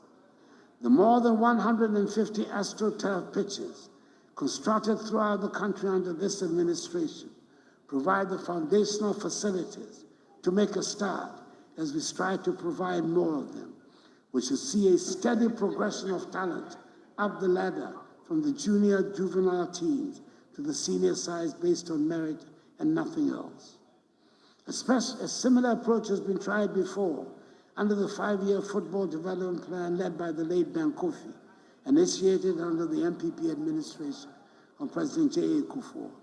It was under this plan that talents such as Michael Essien, Sule Muntari, John Mensah, Derek Boateng, and later Asamoah Gyan and Stephen Appiah were discovered and nurtured. The results became evident to us and the world. It takes time, dedication, and patience. We cannot harvest where we have not planted and irrigated. I have no doubt at all that the Black Stars will rise and make us proud again. Mr. Speaker, the senior women's team, the Black Queens, who do not get half the attention the Black Stars get, have been performing quite creditably. They've gone for 10 months without any loss until last December, and then when they lost narrowly to Namibia in the qualifying ground for the 2024 Women's African Cup of Nations. Even though they lost narrowly to Zambia in the first leg of the qualifiers for the 2024 Olympic Games, let us wish them well in the second leg to be played in Lusaka tomorrow. I hope they give us something to cheer about. Mr. Speaker, it gives me great pleasure to report that all the preparations are ready for Ghana to welcome sportsmen and women from around the continent to participate in the 13th edition of the African Games. It seems incredible, but this is the first time that Ghana will be hosting these games. It's taken a lot of courage to have persisted with the decision to host the games, especially when our financial problem came in the midst of the preparations. But I am glad we went ahead.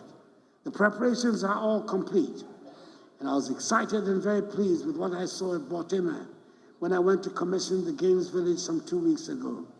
We have high-class sporting facilities which will serve us well long after the Games are over.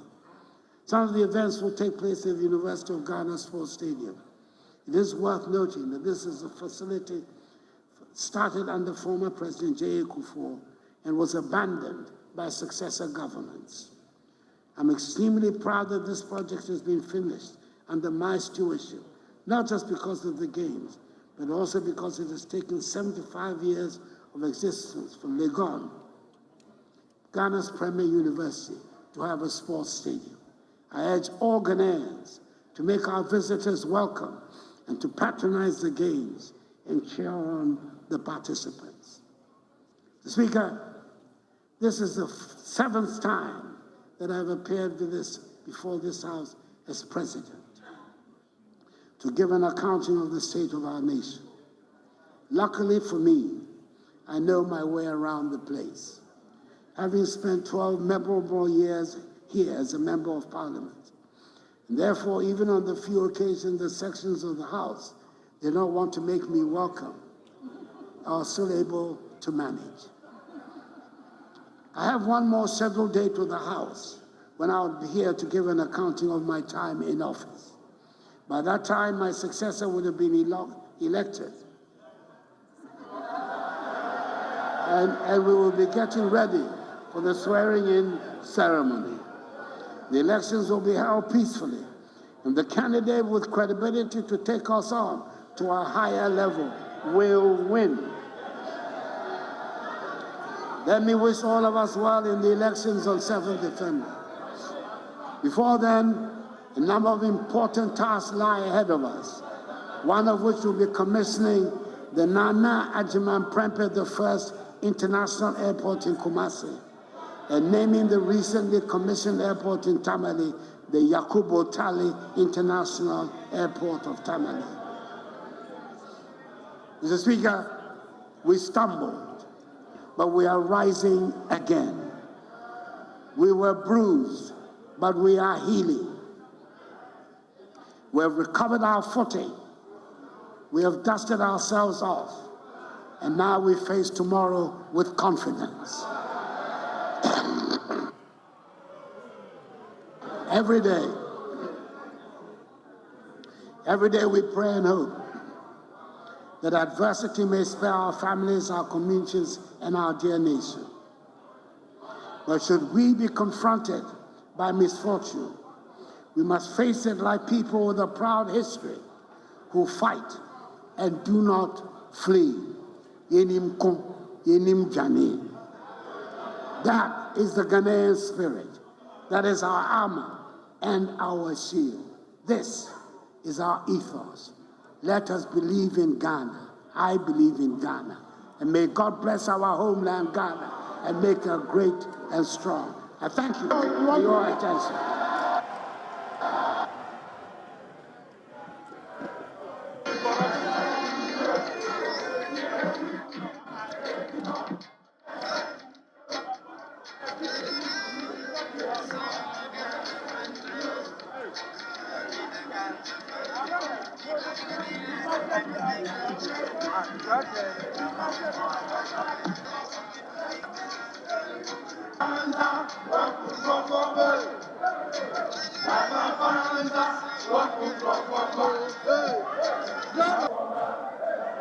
Honorable members,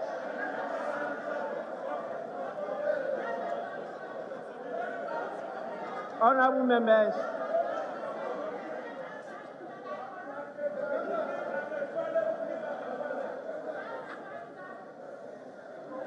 honorable members,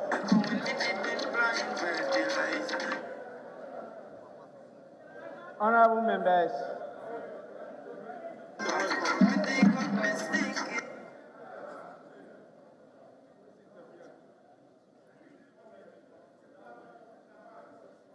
honorable members, I think it's proper and right for the delay in the commencement of today's proceedings. We have, and we owe it as a duty to let Ghanaians know and our audience why today there was a delay in the... Honorable members, we were compelled to attend to some debilitating constraints to the House, and that kept us a few, I should say, an hour behind schedule, and I want to apologize for that delay. Honorable members,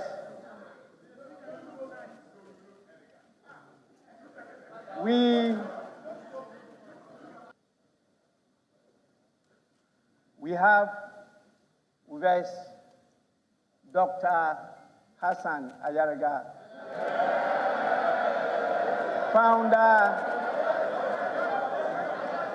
founder of All People's Congress.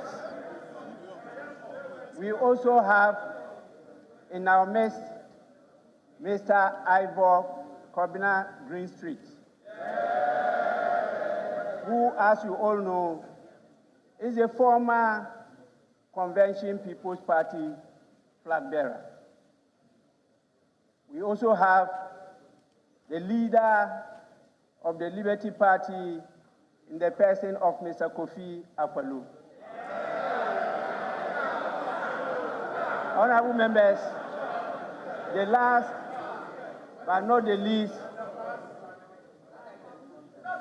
is the Honorable David Apasera, who, as you know, was the chairman of the People's National Convention. They are all here with us. We apologize for the oversight, but as we say, Sankofa is permitted, and we have done that. Honorable members,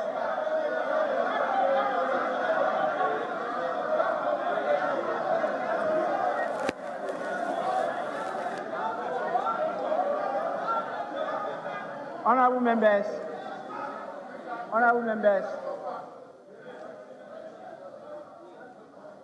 the Speaker is very vigilant. And as I mentioned earlier on, the ability to catch the eye of the Speaker includes good behavior.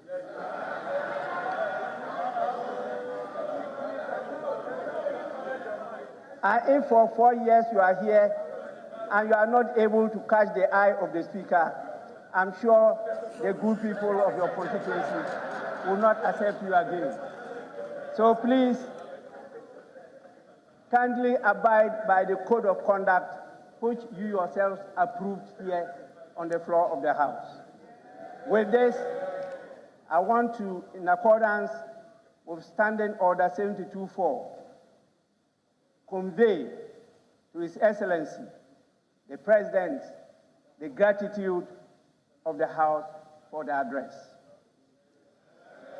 Honorable members, again, in accordance with the practice of this House, a formal communication will be forwarded to His Excellency the President after the House has thoroughly debated this address.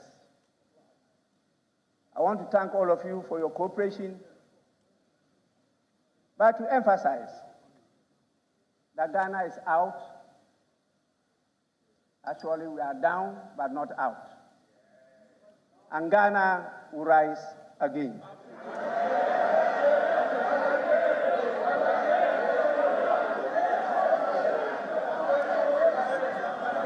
Honorable members, on this note, honorable members, I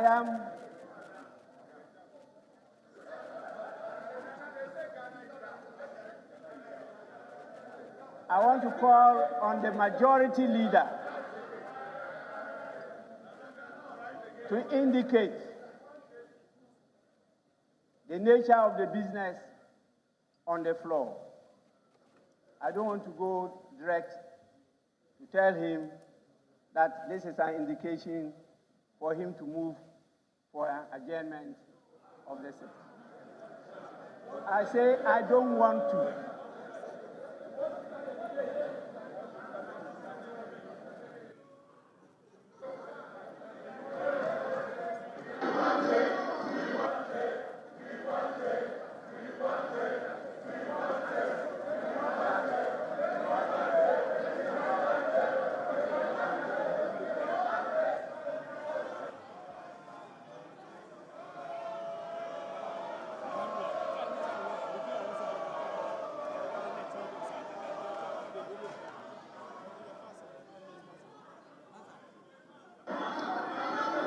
Mr. Speaker, thank you for the opportunity. Mr. Speaker, on such an auspicious occasion and considering the optimism with which Mr. President has spoken to the nation, and Mr. Speaker, you were right, and Mr. President himself acknowledged that considering the situation we find ourselves, we are down, but we'll rise again under the able leadership he is providing, and the future which is assured. Mr. Speaker, we are, by the practice of this House, ready to debate Mr. President's message. Considering the situation we find ourselves as a country, Mr. Speaker, we are ready to debate this message now. However, Mr. Speaker, as has been the practice, members would want to prepare. And I noticed that the minority leader was jotting down a lot of notes. I need to remind him that I have with me the 2014, 2013, and the 2016 State of the Nation Address.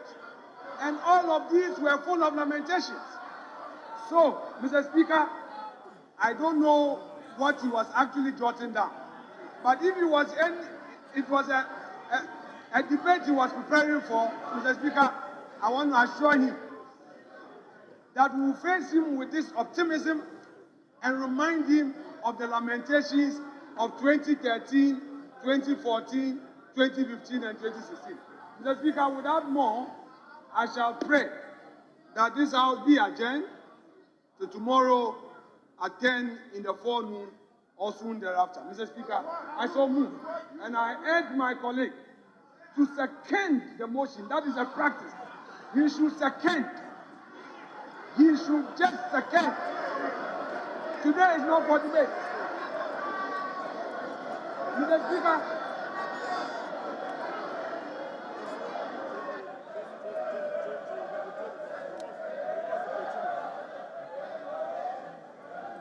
Speaker, fortunately for me, my mentor and coach is still available. I'll still take tutorials. Yes, indeed. Yes, that is true. There was a smooth transition. There was a smooth transition. We had a smooth transition. We had a smooth transition. We had a smooth transition. Mr. Speaker, I am encouraging Dr. Forson to only second this motion. The rules of the House are very clear. You shouldn't go outside of the rules. Mr. Speaker, Honorable Atu Forson, please second the motion and let's adjourn.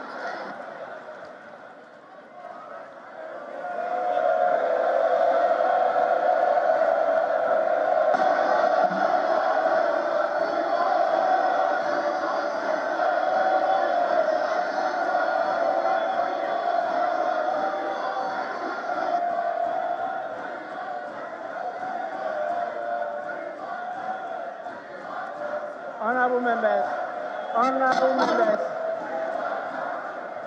honorable members, honorable members.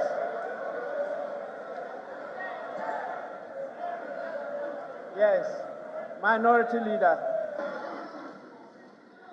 Right, Honorable Speaker, let me, on behalf of the NDC minority, thank His Excellency the President for his message on the state of our nation.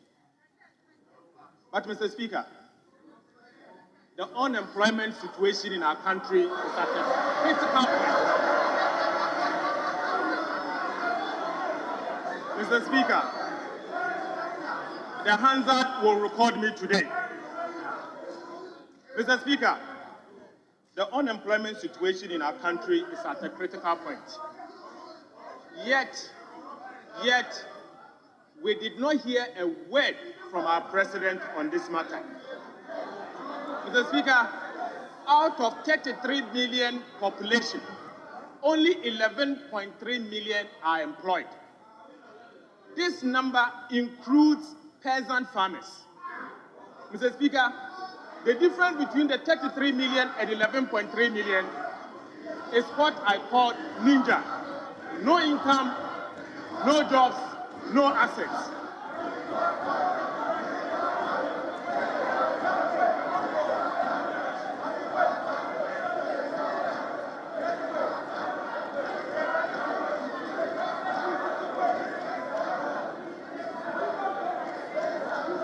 Honorable members. Honorable members, honorable members, whether you are a front bencher or a back bencher, I see you. Minority Leader, you may continue. Mr. Speaker, this means that 2 out of every 3 Ghanaian is unemployed. Mr. Speaker, 30% of our youth are jobless. And about 4.5 million Ghanaians plus, employable Ghanaians plus, are outside the labor force. Mr. Speaker, this simply means that this number have simply given up on their search for jobs because of years of frustration and disappointment. Mr. Speaker, the state of our nation is hopeless. No wonder that an ordinary Ghanaian, including professionals, are leaving our shores in droves, in search for greener pastures. Mr. Speaker, finally, Mr. Speaker, I am scandalized. I am shocked to the marrow to have noticed that our president, following the recent ministerial reshuffle, has increased the size of his government. Mr. Speaker, today we have a Minister of Finance Domestic and a Minister of Finance International.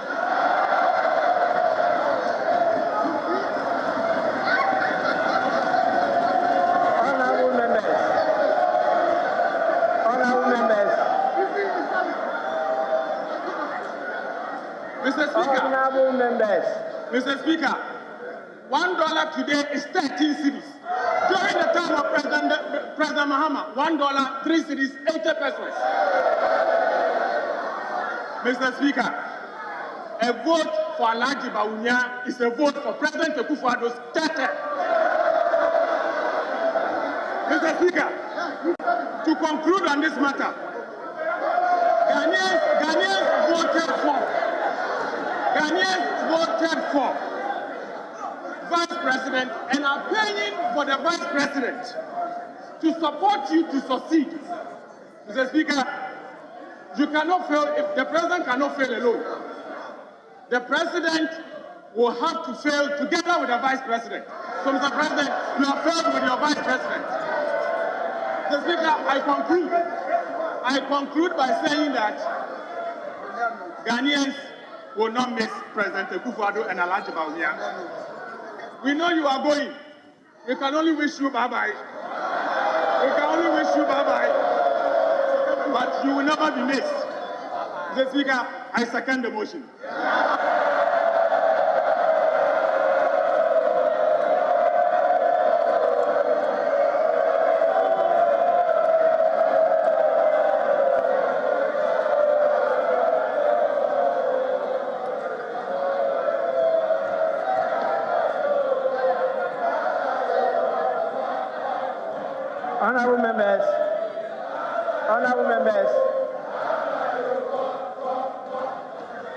Honorable members, the motion has been moved and seconded. I now put the question. As many as are in favor of adjournment, say aye. As many as are against, say no.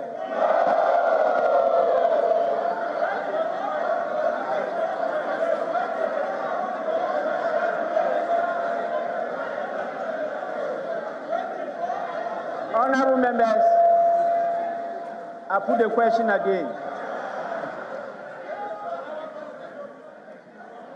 As many as are in favor of the motion, say aye.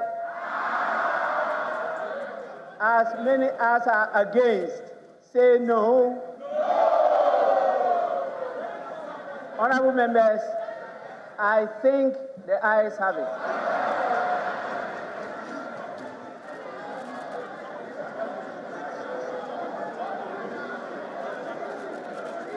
Honorable members, the ayes have it. The House is accordingly adjourned till Wednesday, 28th February 2024 at 10 o'clock in the forenoon. I thank all of you for your understanding and cooperation, and the House is adjourned.